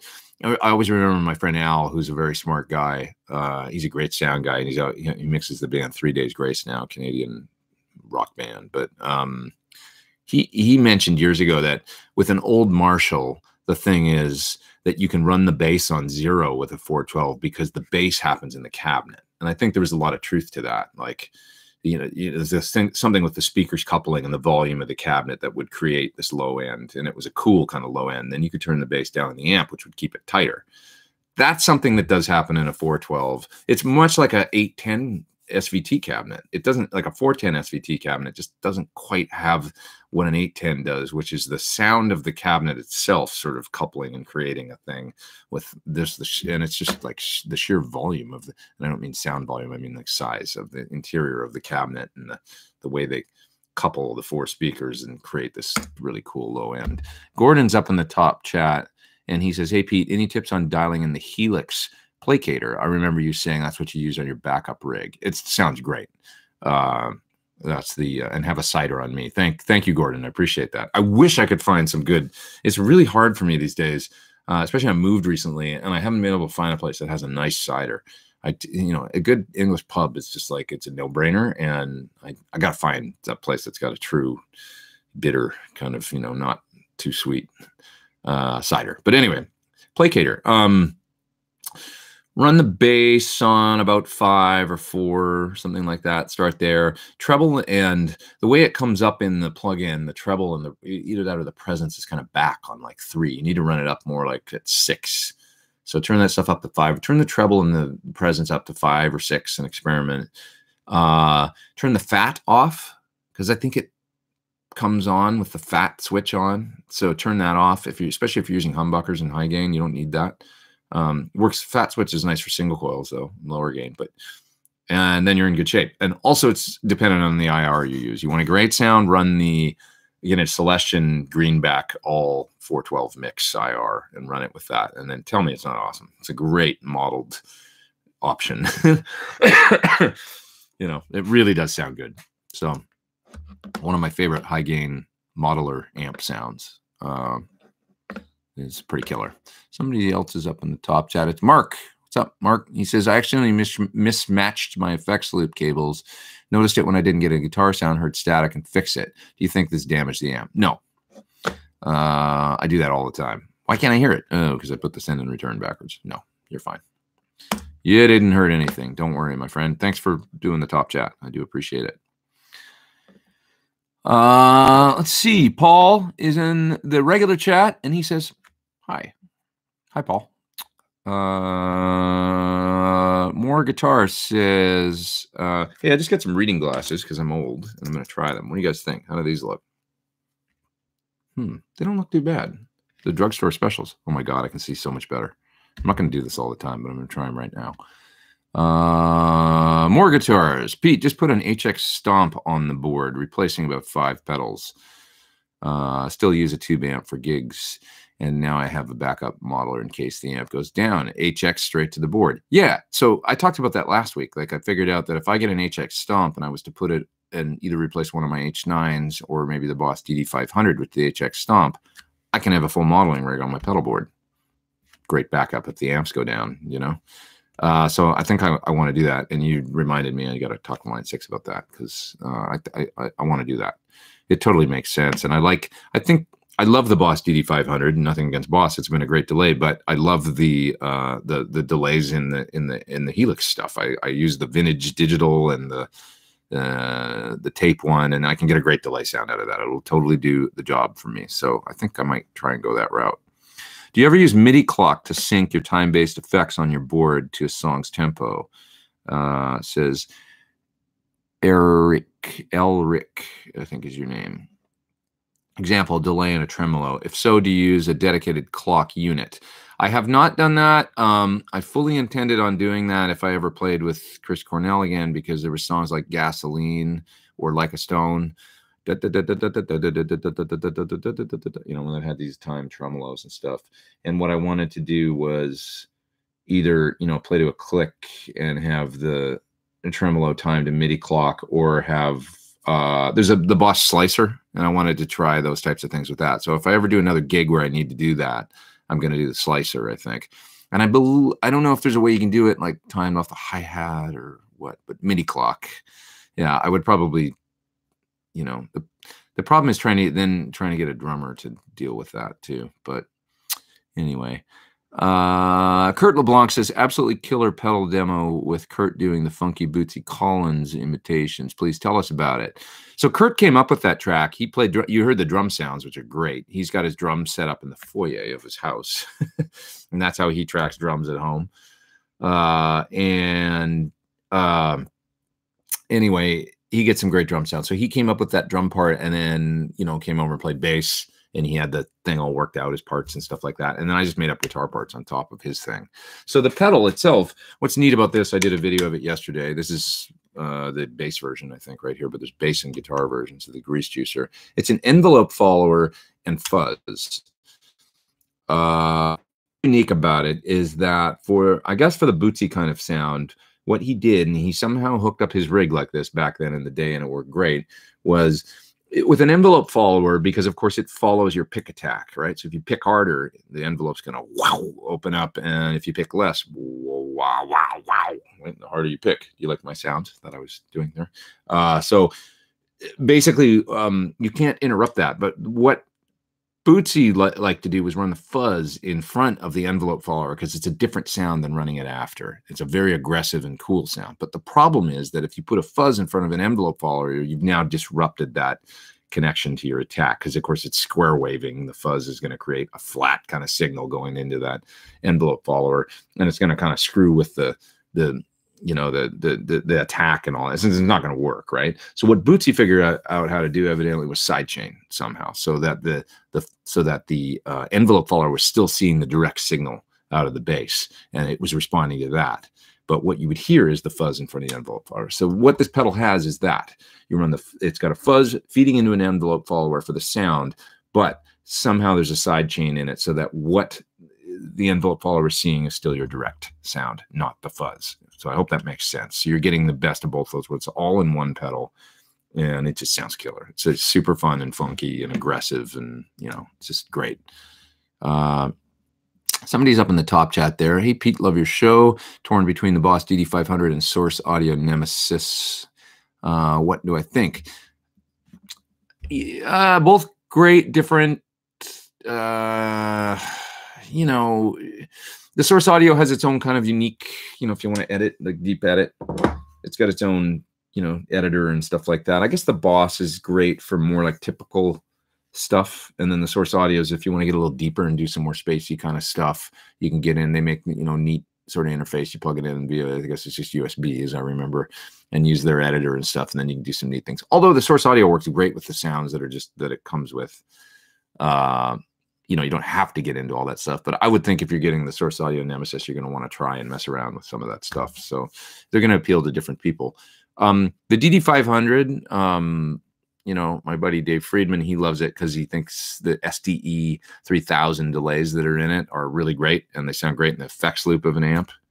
So, you know, if you like those SDE sort of sounds, I like my DD500. I still feel like I'm kind of getting to know it. There's a lot of parameters. So like when you page down through, you know, you pick the vintage digital or whatever, and you page down, there's all these EQ controls. And there, for instance, there's like high and low, and then there's like high and low damp. And I'm like, well, what's the difference? It's got an EQ in it, and you can EQ, and then there's high and low damping. I guess maybe the damping is like it maybe increases over time. As the delay repeats are going on, the damping probably gets greater, and I think that's the difference. Or there's the EQ control that just affects the delay high and low. It's like a lot of parameters to kind of play with. So that's the only thing about the DD500 I find, is that it's just deep, and I'm like, I don't, and I end up kind of like what is all this shit? And then I make the sound, I get it to where I like it, and I go, oh, I don't know, in the store, good enough, let's move on, you know? And then I always feel like, hey, am I missing something about this delay that I should, maybe I could be getting even better delay sounds. They sound great. I mean, it works really good. I did notice, like, switching from my Strymon to the DD500, that my delays were more like defined and kind of present with my rig, but that could be the way I had the Strymon set, because I was using less top end on my delays back then in general. And then I noticed, like, when I'd go out front and listen in the PA, like in an arena or whatever, I'd walk out front of sound check, I'd be like, man, I got the delay like pretty hot, and I can't really hear it that good in the PA. And that was bothering me. I wanted to, on certain parts that were like, you know, dotted eighth kind of things where the delay was supposed to be bouncing back and really apparent. I had issues with that sometimes with my timeline. It was easier with the Boss. And that, like, once again, it's not a reflection on the Strymon necessarily. It could be just a reflection on how I had the patches dialed. All right. Yargnad says, I agree, but they need more new ideas. Hopefully that coming. I think you're talking about Gibson, back to Gibson, and whether or not they, yeah, I mean, with new ideas, I have mixed feelings. You know, Strandberg and guitars like that, like the headless thing, I never would have saw that coming in a million years, you know, but there it is, you know, something connected with people, headless fan frets, weird neck shapes and all that stuff. And it's like, they've been fairly popular, I think, with a new breed of guitar players, or, you know, the Tosinabasi thing with the different kinds of guitars and that's great. It's like new players, new stuff. I just don't think Gibson was ever able to put it together. Maybe you're right. I mean, I guess that it could have been the Firebird X. Who knows? That could have connected with a whole new generation of players. It just didn't pan out that way. And how do you know? Like, you know, like I say, I wouldn't have ever thought the headless fan fret thing would have been a hit, but it is, with a certain contingent of guitar players, right? So it's hard to say. I think people just want Gibson to be. We just want Gibson to make great V's and Explorers and Les Pauls, don't we? Like, just make them the way they used to, and just make killer looking, playing beautiful guitars. If it's a smaller company, that's fine. That's the thing, is like, it doesn't have to.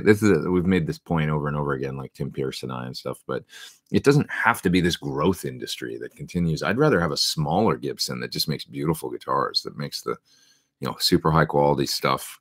When you buy a Gibson, you're proud, you know, to have like a guitar that was built right by luthiers that built them. Like, you know, wouldn't that be, I don't know, seems basic to me, but okay, moving down.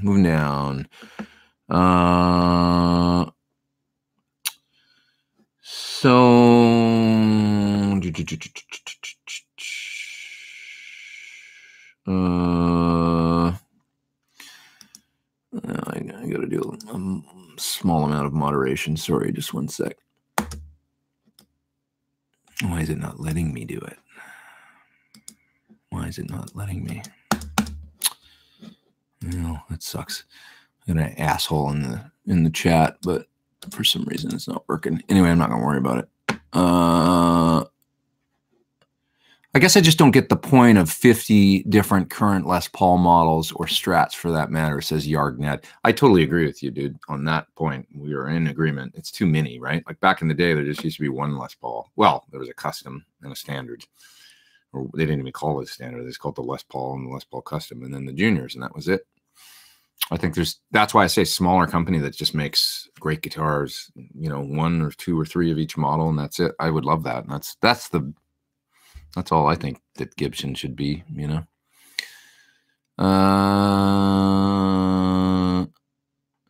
Pete, in your opinion, what nails the old Plexi tone the best, the Sir SL67 or the Friedman BE100? Well, that's from Alessandro. A BE100 is more a modded Marshall tone. I'm sure Dave would tell you. Although, you know, you can get a great facsimile of a Plexi tone on a BE100, no problem. Or small box, you know. Dave and I, you know, I've sat around with Dave where he's, you know, got his 68 50 watt on an amp switcher with his small box head, and we've gone back and forth, and you can pretty much dial the small box in to sound like exactly the same as the 50 with direct AB going into the same cabinet with a good amp switcher and banging back and forth. You can do that, you know. So these things aren't, it's, the SL67 is amazing, you know, as is the SL68. It's my favorite Marshall I have here. It's not a Marshall, but it's my favorite. You know, I know what it sounds like. It sounds great. It's dialed into perfection. And the 67 is basically just a half power version of that. So they're terrific amps. You know, I can get close on the PT100 too, to that sound, you know, BE100, PT100, close to, yeah, if I sit there and dial, I can come really, really, really, really close to the, but, you know, in a direct AB. But if you want that thing, yeah, I would plug in something that's exactly that 4-input, 4-hole Marshall circuit. Tom says hire Gil Yaron and make them the right way. I totally agree. Like, this is with Gibson, you know, hire Gil, hire Tom Bartlett and those guys, and, you know, just pay them a good handsome sum to do their magic and just make some incredible sort of master, much like Fender master builders, right? You know. Let's see. Mark is in the top chat, and that was Tom, by the way. He was in the top chat. Thanks, man. And Mark's in the top chat as well. Thank you, dude. He says Dave Friedman had the Digitech Obscura delay on his board at NAMM. Any experience? I bought it from Pitbull Audio for $79.95 on sale from $150. Digitech pedals have trouble. They've had trouble connecting with customers for some reason, for whatever reason. I think they're awesome. Like, I have the Freak Out on my board. That the analog delay, the rubberneck, is incredible. It's a great, like, one of the best analog delays I've ever tried. In the shootout I did recently with 5 different delays, it was probably my one of the top 2. You know, I love it. I think it's a great thing. So, yeah, I know, like, you know, Dave put some of the Digitech hardwire, I think they're called, pedals on like Lukather's board, the reverb and a delay, and, you know, there's people using them. They sound good, you know. They know what they're doing. Harman knows what they're doing. They make good effects. It's a, you know, great big company that makes good stuff. So anyway, okay, moving down.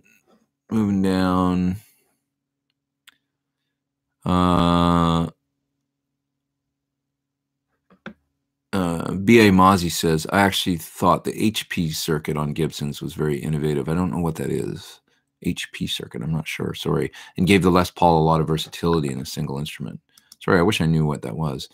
Ciao, Pete from Rome, Italy, says Gabriel Aiton. Sorry, man, he's up in the top chat. He says, you went from Super Thorn to Pete Kent with those glasses. Which reminds me, how hot is your signal? I'll finish my thought in a second, but his question is, how hot is your signal going from reactive load into Logic? They've got it to the point where, depending on the wattage of the amp you're using, if you've got the line out knob anywhere from like a quarter of the way up to halfway up, the range is in there somewhere where you'll be, you know, you can be like hitting like -12 or -10 in Logic, and that's fine. That's plenty of level. And so somewhere in that range, like a quarter of the way up to halfway. And then there's also a level switch on there where they've given it some more range to the pot with the I guess, I don't know if it's a +4 or -10. What do they call it on the oh, they call it, yeah, it's 6 dB range switch here, where you can, you know, knock off 6 dB. If you've got a low output amp, I guess you'd have it in the +6 position, or if you're running a 50 to 100 watt amp, you'd probably have it in the 0 dB position. So I never have to have that DI level set anywhere other than anywhere, yeah, like a quarter of the way up to halfway would be where I would set it. Yeah. Okay. We have similar acoustic panels going on in our studios, says Simon. Same color and all. Yeah, I don't know why I picked red back in the day. I just wanted something different to give some color to the room, because I've had these forever, like since 2012 or something. All right. Moving down. Does accidentally mismatching your send return cables in a loop, taking amp out of standby, hearing noise, then connecting the cable mismatch affect the amp at all? That's Mark again. No, you're okay. Mark had I think he connected his send and return backwards. It won't hurt anything. There'll just be no sound. What's your favorite new pedal of 2019? Says Super Gigawatt. Favorite new pedal of 2019? I guess the new ones I've mainly tried. Let me think. Favorite. I love the delay that I did for Crazy Tube Circuits. The 4-knob, 4-tap delay. It's called the what the heck's it called? You know the one I'm talking about. I did a video of it a couple weeks ago on my channel, but my memory fails me. Anyway, it's their 4-head Echo. It sounds amazing. I just had this thing plugged in for a minute. It sounds great. This is an Echo 6 without the preamp. They make I think it's a tube preamp on the other version of this pedal. So I'm going to do a demo of this week. It's going to be coming out on my channel called the Echo 6 Baby. So it's looking like a pretty cool delay pedal. These new pedals, by the way, these are really inexpensive. I think this is the most expensive one. I'm talking out of turn because I'm not sure. I think they told me this pedal was just over $100, like 105 or something, but they're making a bunch of pedals that are under $100. The Fox Gear folks. And I like the enclosure. By the way, check this out. This is cool. I can show you this. It lights up. See that? It's kind of cool. Like the lights under then. I guess maybe they're all different. I don't know. Looks kind of cool on your board. I guess it'd be easy to read like that with the kind of like wacky. Anyway, kind of neat. So give that a try. I don't know. Grease Juicer's great. That's fun. You know, super fun. I like anything different. I don't know. Those are the ones that are coming to mind right now. I got a whole run of stuff to demo here that's coming up though. At NAMM, I love the sound of the Fender rotary pedal. Their Leslie pedal sounded killer, I thought. Oh, and I remember what I was going to say about Clark Kent and Superman.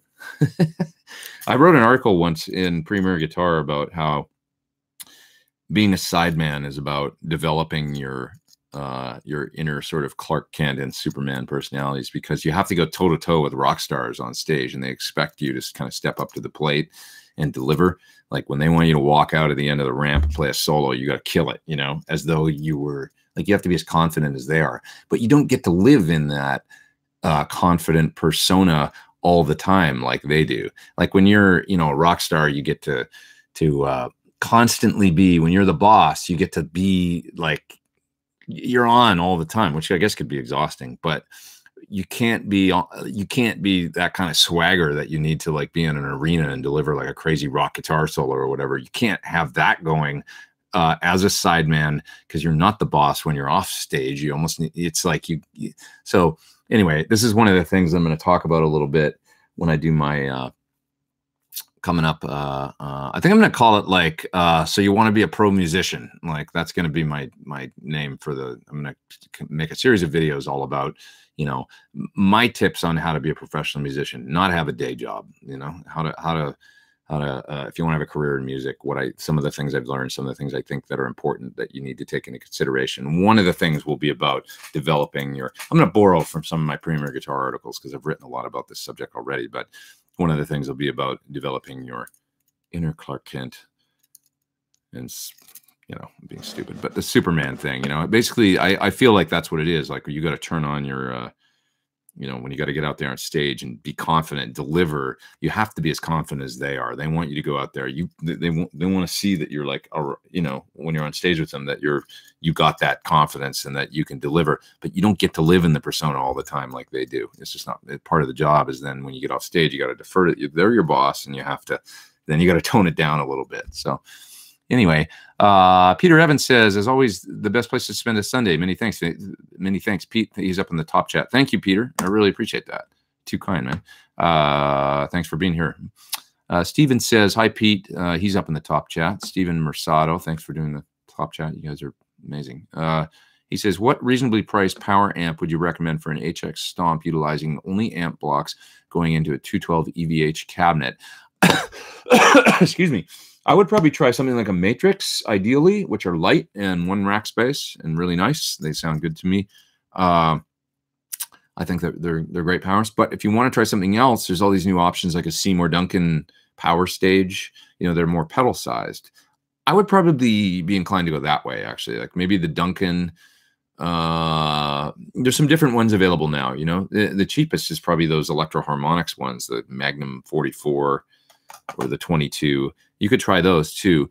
You know, try those. Look at the Duncan, and you know, if you've got it already a Helix Stomp, which is tiny, so why not try and go pedal board with this? And I'm sure that those will probably sound pretty good. Let's see. Moving down. Boy, I'm pretty far back in the chat. I should probably move to the end again, guys. Sorry. Let's see. L. Scott Music, that's Lauren, says, I have a Roswell Mini K47 coming. You're welcome to try it. I don't know what that is. Is that an amp? I'm not sure, man. I have found the best years for Gibson USA Les Pauls are 2000 to 2002, says Matt Fisher. Anybody have an opinion here? I've got some guitars from that era. My Black Custom is a 2000, I think. And it's a great guitar. I would agree with that. They seem to be making pretty damn good guitars back then. Let's see. Yeah, Chuck says the net is going to hate on Gibson because most of us could save for a year and still not be able to buy a standard. I'm not going to hate because of that. I love Les Pauls. I do too. Always will love Les Pauls. Okay, so I'm gonna go down to the end here, guys, because it's 12:50. I'm gonna go about another 15 minutes, something like that, I think, and then I'll jet for the day. JB4674 has a good question. How do you check for phasing on two microphones when they're used on a single cab? How do you detect and address phasing? What's your method? I will give you a great way to do it, which I detail a little bit in the Scott Henderson, Tim and Pete episode. Here's what you do. You've got your cabinet and your microphones, two microphones in front of, say, a 412 cabinet or whatever the amp is. Set up a high gain sound on the cabinet and get a lot of hiss going, higher than you might normally do. I mean, even if you're going to do a clean sound, get a high gain sound going through the cabinet with a bunch of hiss coming through the cabinet. So you want to hear that. Okay. Plug your microphones in and set them about where you think you should set them in front of the speakers, and run a headphone line out to your live room, wherever you've got the cabinet mic'd. What you want to do is then put on the headphones and don't anybody play. I'll advise nobody to play the guitar during this time. All you want to have is the amp up good and loud and hissing. Turn up the mic pre's to about the exact same level. Should be ideally the exact same level, both microphones, and listen to the hiss through the headphones coming out of the speaker. And then what you want to do is flip the phase on one of the mics, okay? So that it's out of phase, okay? And so, you know, completely out of phase with the other one. And then what you do is you move the mic, one of the mics back and forth, or both of the mics, move them around, and you're going to hear that phase change. Now, because one of them is flipped out of phase, what's going to happen is you're going to get a quiet spot. Okay. Does that make sense? So like you've got one completely flipped, and when you hit the point when you actually hit the point where they're in phase with one another, because you've flipped one of them out of phase, the sound is going to disappear. Okay. So you're going to hear the sound that sounds like, hope that makes sense. Okay. As you're moving the mic back and forth, right? And the reason is because you've got one of them completely out of phase. So when you hit the in phase point, you know, because the one's flipped, you're going to be technically as out of phase as possible at that point. Flip that mic back in phase then on the console or on your mic pre. That's your spot. So hopefully that makes sense. And I was taught that by Steve Stevens, actually, which is, I think it's a Tony Visconti, great producer trick. Anyway, cool way to get your both your mics in phase, and then once you notice where that is, you could, you know, at that point mark it somehow on the two mics, or just remember. I noticed with the ribbon mic, for example, that would happen exactly at the point where it said Shure SM57 around the you know, when you look at the okay, this is a good I'm just gonna grab these two microphones. I can show you this. So in other words, when both the mics are on the cabinet like this, right, the ribbon is right in the middle of this capsule. Okay, so it's right in the middle of this, right about where this line is. That's where the ribbon is, right? On an SM57, the capsule's back here, where the and you can almost kind of see it through the thing, but where it's actually like around here in the middle of the microphone. Okay, right about where the Shure side. So I found that thing happened. So you're listening to the two mics, and it's like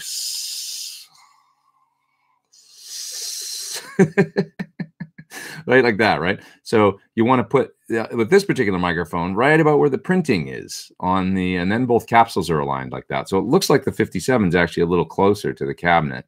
You know, if it was like this, they'd actually be a little bit out of phase. So okay, so that was interesting. So for me on with these particular two microphones, right where the printing is, and I always know that now. Now I don't have to do that headphone trick anymore. And it's going to be different for every two microphones, of course. But there's my thing for getting two mics in phase on a cabinet. Jennifer's in the top chat. Thank you, Jennifer. She says, I don't know what you guys are talking about. Oh, she says, will there be more guts? There will be more guts, more crab guts. I think we're going to play live again next month. And how did I like the new amp live? Good. Did you like it? You were there. I hope you liked it. I loved it, actually. I thought it was great. We were loud, too. Matt Starr, just, you know, he's a rock drummer, and our drummer plays with Ace Frehley, and he plays good and loud. And, you know, between that and everything that was in the PA and the cabinet not being in an ideal position on a tiny stage, it was like basically right up my, you know, ass. Where I had it was like, I hate that when it's like flapping your pant legs, and I tried to angle it back, but you know, many times to hear a part clearly, I'd have to lean down and like stick my head down a little bit lower, but that's just a function of the speaker cabinet where it was. But anyways, you know, ideally I'd love it if the cabinet was back further. It was great. I loved it. And the tone in all the videos and stuff, I think turned out really good, you know, just on phone videos and stuff. Brooks Berg is up in the top chat. He says, how do you set up your own bridge? Experimenting with the Carl Verheyen method, third pull up on the G. I thought you said you like a whole step. Yeah, I do a whole step on the G because I find a whole step on the G equates to about a half step on the B. So I like that, which just is a little bit more than on my Sirs than flat. If the bridge is flush with the body, it ends up being that the bridge is just a little bit more angled up a little, and that works really good for me. So I'll set it up for a whole step pull up on the G. Generally, I like that. Moving down. Everyone raves about dotted eighth delay, says Stephen Douglas. Yeah, it's a little bit overdone, but tried it the last few weeks live, and it sounds a little offbeat compared to a straight eighth. I'm using a tap. What am I doing wrong? It depends on this part. I don't like it on solos and stuff. For like solos, I like straight eighth notes or quarter note delays. I know Andy Timmons, he does a thing where I think he likes a 2/3 kind of delay on one side, and I can't remember exactly what he does, but you know, I'm assuming he likes da da da, something like that, like a you know, if this is the root, you know, or the core guitar sound, the dry sound, da da da, something like that. You know, he doesn't like da da da, if that makes sense. So, which is essentially what I do. I generally do a 250 on one side and a 500 on the other side if I'm doing stereo. I've heard John Petrucci say that too, that he doesn't like when the delays build up too much, which can happen when you've got a straight eighth note and a straight quarter note. It doesn't bother me. So I guess it just depends what you're into. But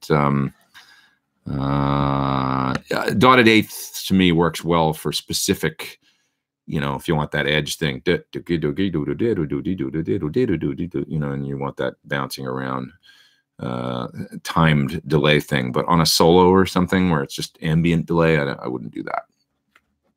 Just go ahead and do a stereo, you know, 200 and 400 or 250 and 500, that kind of, try that if you want to do that. Or, by the way, the edge thing is not just a dotted eighth. Generally speaking, what works better is a dotted eighth and a quarter. And that seems to make the parts jump out a little better. Like I use, which is a pattern you'll find on like a Strymon timeline or anything. We'll have that dotted eighth and quarter in the pattern delays, you know. And that tends to work really well for those edge kind of parts. Digitech RP500, any thoughts? That's from Jeffrey. I haven't tried that particular unit.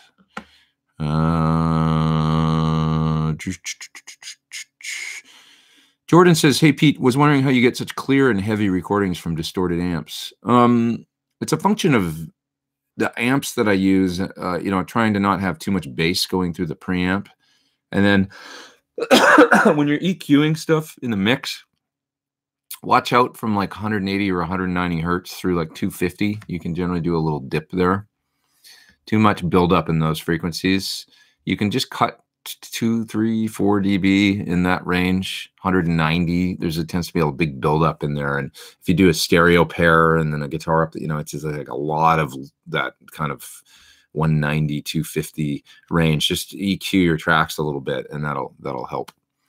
Why do presets always suck, says Justin. I agree, they usually do. You know what don't suck is some of the aux presets are so great. Like, for example, the Van Halen one is the first time I tried it, I was pleasantly surprised. I was like, oh my God, that's pretty damn good. Like the guitar pan left and the plate reverb on the other side. It's pretty good.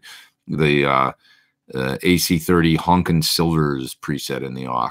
You plug it into a AC15 or AC30, you're like, that sounds like one of the best Vox tones. It's just great, you know. There's a lot I don't use too, but whoever they worked with on their presets, they did a nice job. What's the best low octave pedal with least drag? I assume you mean like tracking. That's from Steven. You know, some of that sound is cool. Like sometimes the imperfect thing of like, you know, I like the Octron a lot. I think it's great, but none of them are perfect, the kind of analog ones. If you want one that is really true, you're going to need a digital one, like you use a Boss Harmonist or a Whammy or something like that with a harmony blended in. And that should work good. If you want to get a true low octave that tracks perfectly, use a digital, the H9, something with like a harmonizer built in. But if you want to go for kind of the more like, I don't know if it's Blue Box or whatever, or like the Octron from Fox Rocks was one of my favorites. Just sounds badass. Okay, the thing jumped all the way to the end of the chat, which is okay for me anyway, because I got to go in a couple minutes, guys. So I'm just going to take a couple more questions and I'm going to split. Let's see. Find a couple more questions here. That's why I prefer vertical 212s, better for smaller stages. Mine's kind of a vertical 212, Stephen. It's like it goes like this. It's not like a straight one like this, but it's like this. And what I did, I ended up doing the old trick where I just got an ashtray and I put it under the front of the cabinet. Got it. But the stage was literally like backed up right to the amp, so it wouldn't have mattered. But the little cabinet is great. It's just got chunk and sounds really good. So next time I'll get there earlier before everything else is set up and try and get the cab back a little bit. Paul says PT15 killer step forward while doing tubes proper. Thanks, man. I think so. It's going to be good. What else we got here?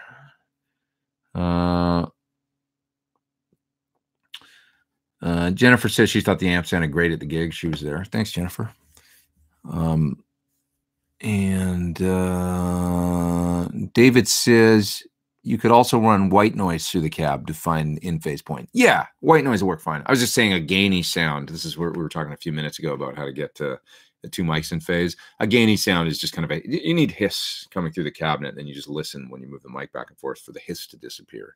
When you've got one of the mics phase flipped and headphones on, you're listening to the hiss, flip the phase, move the mics, you'll hear the hiss almost disappear at one position. That's when you know you're in phase. Make sure you put the mic back in phase after that. Okay, what else we got? Hi, Pete. What do you think about the HX Stomp? Says Max. I'm going to get one. I think it's great. I'm going to add one to my pedal board, I think. It just makes sense. Yang Yargnad said he's got PT on the TV at home. That's cool. I never thought of doing that, but yeah, I guess you could do that, eh? Just YouTube TV. Let's see. Pete Thorn on the computer and a hockey game on the TV. Couldn't ask for a better Sunday, says Scott. That's awesome. Thanks, Scott, for being here. Okay, a couple more questions, and then I'm gonna run you guys. Ever deal with tendonitis in wrists and forearms, says Alex. I'm struggling with it the last 1.5 months, and I can't stop playing just yet. Sorry to hear that, Alex. That sucks. I have had problems with my left arm. I've been pretty good in recent years. The thing that worked the best for me was just ibuprofen, to be honest. And I did see like a chiropractor for a while, but I don't know that did anything. I think, you know, it's different for everybody.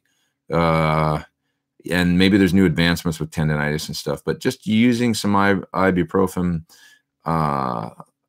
you know, and kind of trying to calm it down. I guess I've been lucky, you know, but I feel for anybody experiencing some problems, you know, like tendonitis or carpal tunnel or any of that stuff. It's not fun. Maybe changing the angle that you hold the guitar to, because I know I'm real sensitive to if the guitar is too low and my wrists, you know, I just try and get it in the most comfortable positions possible. And then maybe going up a string gauge for a while would be helpful. You know, make sure your guitar's set up really well and maybe go to 9s if you use 10s, that kind of thing.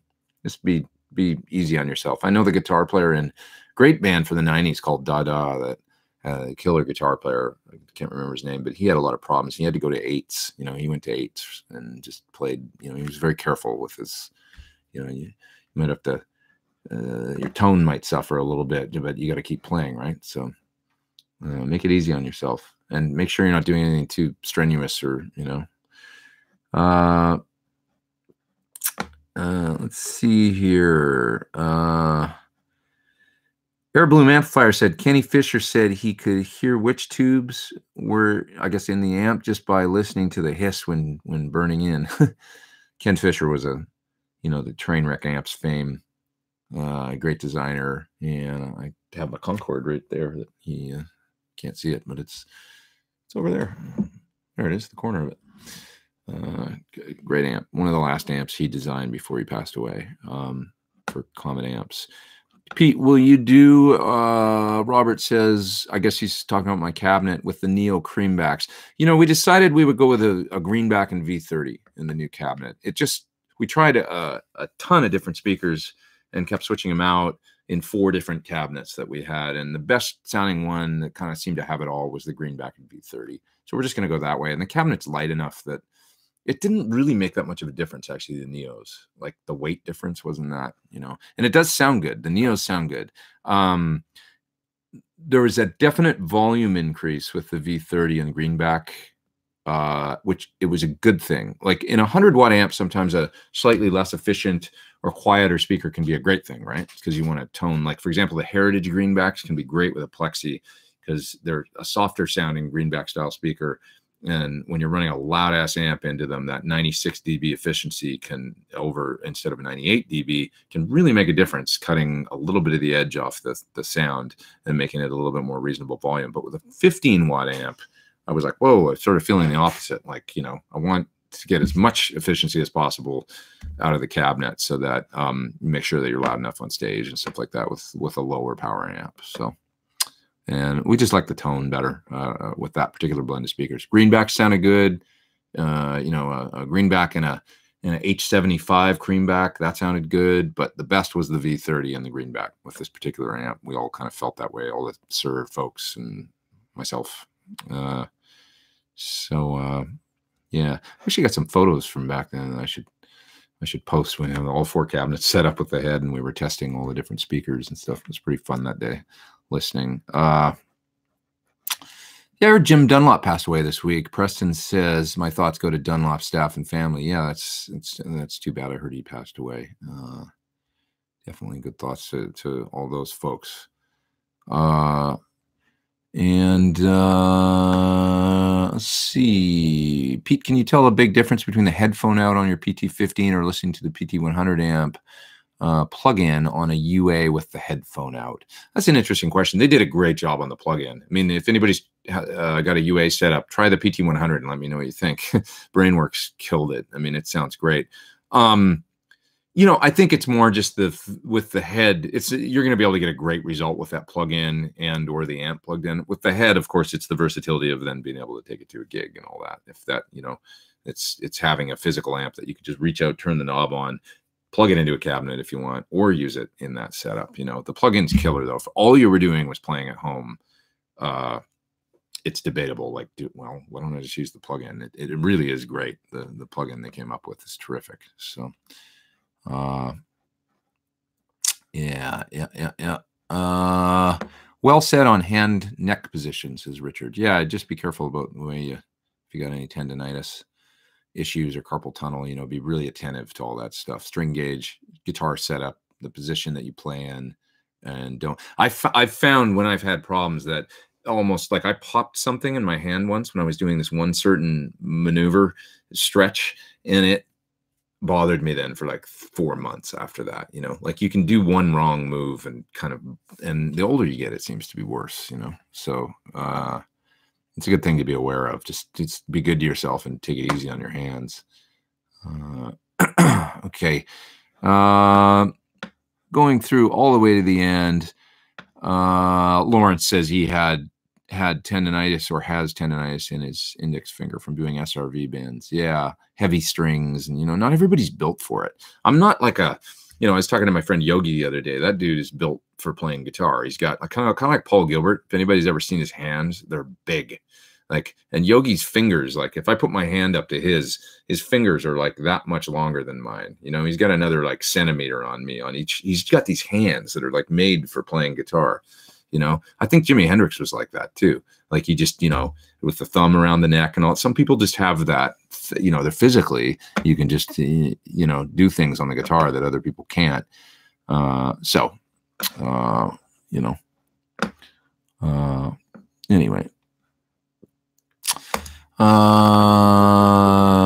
Almost gonna go, but how would you control pub gig volume using a Marshall Vintage Modern Master wound up attenuator volume pedal in the loop, or alternative? I'm after that classic rock tone using backline only. I would just probably my favorite thing is the Fryette. I have it here, so in case you guys have never seen this thing, I'll show it to you. This is the Power Station. It's heavy, and kind of bigger, but that's because it's got a 50-watt tube amp built in, you know. And I like this thing a lot. It's basically, this is a reactive load with a 50-watt tube power amp built in for reamping. So you're loading down your amp, and then you've got a volume control here on the front to bring up the volume. And then you plug this thing into your amp, plugs into here. Then you plug this into your cabinet. Here's your volume control for your cabinet. It's got a presence and a depth, and then a couple of voicing switches here for the load, which I find I like, generally speaking, on the low end here, the warm and deep setting, I leave that all the way up. And then for running through a cabinet, I like the middle position, which is edge, bright, and flat. I like it in the bright setting for most amps, I think. And this thing, you know, it's got an effects loop built in. If you got if you had a Plexi or something, you can run post effects using this. So it allows you to add some post effects to your rig. This is a great solution. These are, I think, $600 or maybe a little more. You know, I like the sound of this thing. It's also got multi-impedance settings, so that if you have a cabinet that's 4 ohms and you want to run an amp at 16 or whatever, you can do all that stuff. This is a good alternative for somebody that, if you've got a vintage modern, you want to crank it up, you don't want to use the master too much, just tends to work quite well for those types of setups. That's my favorite attenuation solution. It's not actually an attenuator, it's a load and reamp box, I guess. But it's going to be interesting to listen to 85 or to see 85-year-old shredders soon. It's funny, I saw that says Aaron Song said that. I saw a video a little while ago. John Sir posted it on his Facebook. This is maybe a year or two ago, actually, now that I think about it. But there was this old guy in a bar. I mean, old. He looked like he was in his 70s, and he was shredding and tapping, and like he was really good. And it was like, God, look at that dude. Like he was probably like maybe like 30 something or 40 maybe when like the whole thing happened in the 80s, and he just got into it. And then like now he's like 70 and like shredding. It was crazy. So I've kind of seen it, and it was unique. I was like, damn, look at that dude. Like he just looked like an older dude, like 70 something, you know, senior citizen shredding his ass off. It was funny. So yeah, we will see that. Yeah, I'll be there someday too, and playing the same licks I always play. Hopefully, if I make it that far. I hope I do. If I'm lucky, right? If we're all lucky. Every day above ground's a good day. All right. Just Googled it, says Ian. Yeah, the $6.99, I guess, for that box. $6.99 is what the Power Station costs. Anyway, yeah, Joel says he was just thinking about that old dude a few minutes ago. That old dude rips. Yeah, I know. It's like, it was crazy. It was like pretty cool. Anybody watch the Tone Talk with Mitch Colby? Very cool episode. That was Winston Churchill. Winston, are you the same guy that was? I think it is you. You were on my. I posted a Winston Churchill quote as a reply to your comment on my video the other day. I hope you liked it. I hope you knew that's what it was. Of course, you probably did. Mark says, Mark's in the top chat. He says, any reason to get a Power Station now that the Boss amp expander is out and seems to be a step up? Friedman said he recently tried all and the Boss wins. Yeah, I mean, Dave Friedman says the Boss is great. I haven't tried it yet. I've had multiple times where they've tried to hook up with me to show it to me, and I haven't been able to make any of them, which sucks because I want to try that thing because it looks really cool. So hopefully I'll get to try it soon. It is a lot more expensive than that, right? So it's another 6 or 7, 8, 9, 10, 11, 12. It's at least $500 more than that thing. So it depends what you want to do. If you're just playing in a club, or, you know, you can get that, and that's going to do a nice job. If the Boss, though, is going to give you a whole world of flexibility that something like the Power Station doesn't have, right? With all the recording capability and stuff like that, and effects built in, you know, it's a whole nother thing. So MIDI switching, I really want to try it. It's not a tube amp, though. The reamp is not tube, and I have yet to. So one thing I like about that thing is the tube amp is still the last thing that's hitting the speaker, you know, and there's a dampening thing that happens that feels right to me.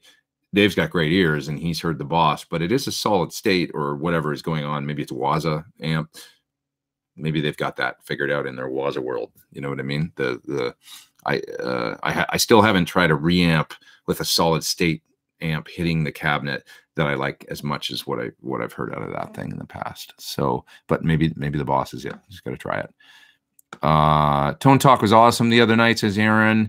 Mitch has some great stories. He sure does. You know, Mitch Colby did Tone Talk, Dave Friedman's show the other day, and Mitch just did an amp with Jimmy Page. The Sun Dragon, is that what they're calling the amp, or is that the Telly? I can't remember. But anyway, it's a copy of this amp used on the first couple Zeppelin albums, you know, Supro.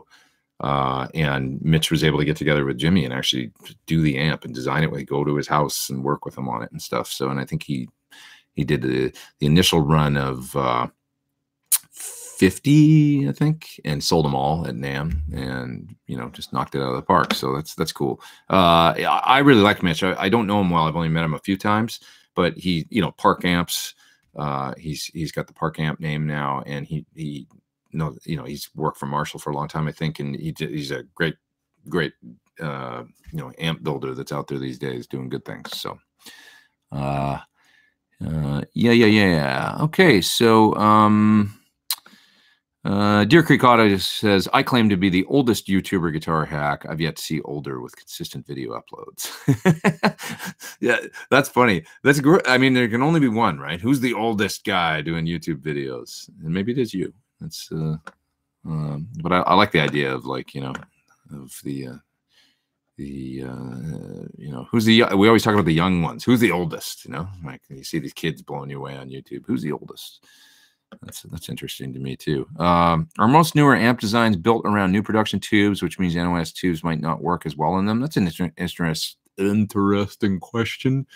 Generally speaking, I would say, yeah, that the benefits of new old stock tubes in amps that have multiple channels and a lot of preamp gain and you know, that type of thing, most of them are built around new tubes. Although in something like an SL68, which is a new amp, I do hear, you know, it's an old Marshall circuit essentially, so you're gonna be able to take advantage. Think of it this way: the simpler the amp, I think, generally speaking, the more sort of pure direct path A to B. Like if it's a simple single channel vintage style amp, you're going to more clearly hear the differences. Lower gain, you know, you're going to hear the differences between preamp tubes more, and, you know, new old stock power tubes and all that business, I think, more than modern amps, which tend to derive a lot of sounds from cascaded preamp stages and stuff like that. I'm not an expert in, I'm not an amp technician, but that's what I have noticed. I noticed the most difference in the simple amp designs, and I noticed very little difference in, now, you know, in a PT 100, I can tell you the other day when I was at SIRS, I tried the PT 15. I tried it, and then we made a few changes. This is going back a couple months where we were still tweaking things, but I tried it. We made a few changes. I came back a few days later and we plugged it in, and I went, sounds dark. Like, you know, I was trying the clean channel first and just playing, and like, is there a JJ for some reason in V1, you know, that wasn't here the last time I was here? And sure enough, pulled it out. It was a JJ in V1. I can hear those damn preamp tubes. The JJ, to me, just, it's like a blanket over the sound. They drive me crazy. Amp builders like to use them because they are more consistent and they don't have microphonics as much and stuff. But so they have an easier time finding a good one for V1. But I like for modern production, I like the Chinese 12AX7. Much prefer that to the JJs in especially in V1. So I can hear that in a, even you know, a more modern amp like the PT15. So I guess it still makes a difference, you know, no matter what. Everything makes a difference. But anyway, Yargnad says, yes, PT, demo the Waza expander, please. I think that'll probably happen. Jason is in the top chat. Thanks, man. He's up in Canada. Thanks for doing the top chat. I got to go soon, guys. But wow, I ended up going another 20 minutes. How did that happen? I guess I just like talking about guitar. What's your preference, roasted maple or non-roasted? I like the roasted maple just for the look. I mean, I'm actually getting a guitar built with roasted bird's eye right now. Lari came by this week to do some songs for a record, Lari Basilio, and she's got a roasted bird's eye neck on that purple telly she has, and it's gorgeous. I mean, I don't know if it's the same finish that's on the other necks, but there's something about it that just looks cool, and like roasted bird's eye is just, it's just, it looks comfortable before you even put your hands on it, you know? So, and roasted does do a thing to stability, I think. Like all my roasted guitars seem to need fewer truss rod adjustments, and they just seem really consistent, which I like a lot. I've got a neck going back. I've got a, is it here? Do I have that guitar in here? Where is it? I don't think it is in here. I've got a Sir, what the hell is it? A Modern that has a roasted, and it's the way they used to do it, like back before they kind of solidified the exact process. And it's really roasted, and John says it's almost like charcoal, basically. So the neck is dark brown. That guitar, I mean, the neck just doesn't really move on it. It's amazingly stable. I think that they toned down the, you know, it was kind of more the very beginning when they were doing the roasting and stuff, and then they figured, oh, we don't have to go this far with it. But it is an incredibly stable neck on that guitar. So, all right. I better split, you guys. Matt Fisher doing your guitars incorporate a compensated nut. I have a couple Sirs that have the Buzz Feeten tuning thing. My green Sir S has the Buzz Feeten, you know, so the nut was cut for that, which works really great, but they quit doing it after a while. I don't really miss it on my other guitars. That'd be the only one, I guess. Let's see. The video of Pete talking with Rick Beato on playing jazz is one of my all-time faves, says Yargnad. Thank you. Appreciate that. And oh, somebody else is up. Mark's up in the top chat. He says, can you recommend your favorite great guitar tech in Los Angeles for regular setups? My old tech moved out of state. Thanks for doing the top chat, Mark. I like Eric at Lush Guitar in Third Encore Rehearsal Studios in the Valley, which is, he works in the, what's it called? It's a great resource, by the way. Tour Supply. Tour Supply is the shop that he's in. So Tour Supply is like a, if nobody knows this, in Los Angeles is a rehearsal studio in the Valley called Third Encore that has a little music shop in it that's called Tour Supply that doesn't sell guitars or anything. What they sell is a lot of accessories, tubes, effects pedals, and then things like, you know, crazy stuff for like, you know, racks. And, oh, like, for instance, I bought my guitar vault there. So, you know, that has like 8 or 12 guitars or whatever I can put in it, and it rolls and things like that. Road cases, pedal boards, like things for touring. You know, you need a gooseneck bike stand that attaches to, you know, all this kind of crazy stuff. Wireless systems. It's a lot of stuff for touring, you know. So Eric works in there, and there's also a guy in there that wires pedal boards and stuff like that. So in Tour Supply, they're a great resource. And so he's a great tech. Who else? Norik Renson, I really like. And Norik Renson's in the Valley as well. He's been in Renson, R-E-N-S-O-N, Renson Guitar Repair. Look him up. Always done great work. Him is a fellow named Brett that works in his shop, and they both do really good work. So check out those guys. All right, you guys, I think I'm going to split and have a great L. Scott Music. Lauren, he says Tour Supply is great. Eric has one of my guitars right now he's working on. Awesome. Yeah, he's good people. Somebody else up in the top chat. Thank you so much, man. Oh, that was Jason. I think this was the question that I already, he's up in Canada. What's my preference, roasted maple or non-roasted? I like them both, but if I was getting a new guitar, I think I like the roasted thing. Okay, one more question. Hey, P, would you sell a Mojo Vibe to fund an HX Stomp purchase? It feels weird to let the Mojo go since Bob has passed. Oh, I didn't know that. I like the Mojo Vibe a lot. I have one.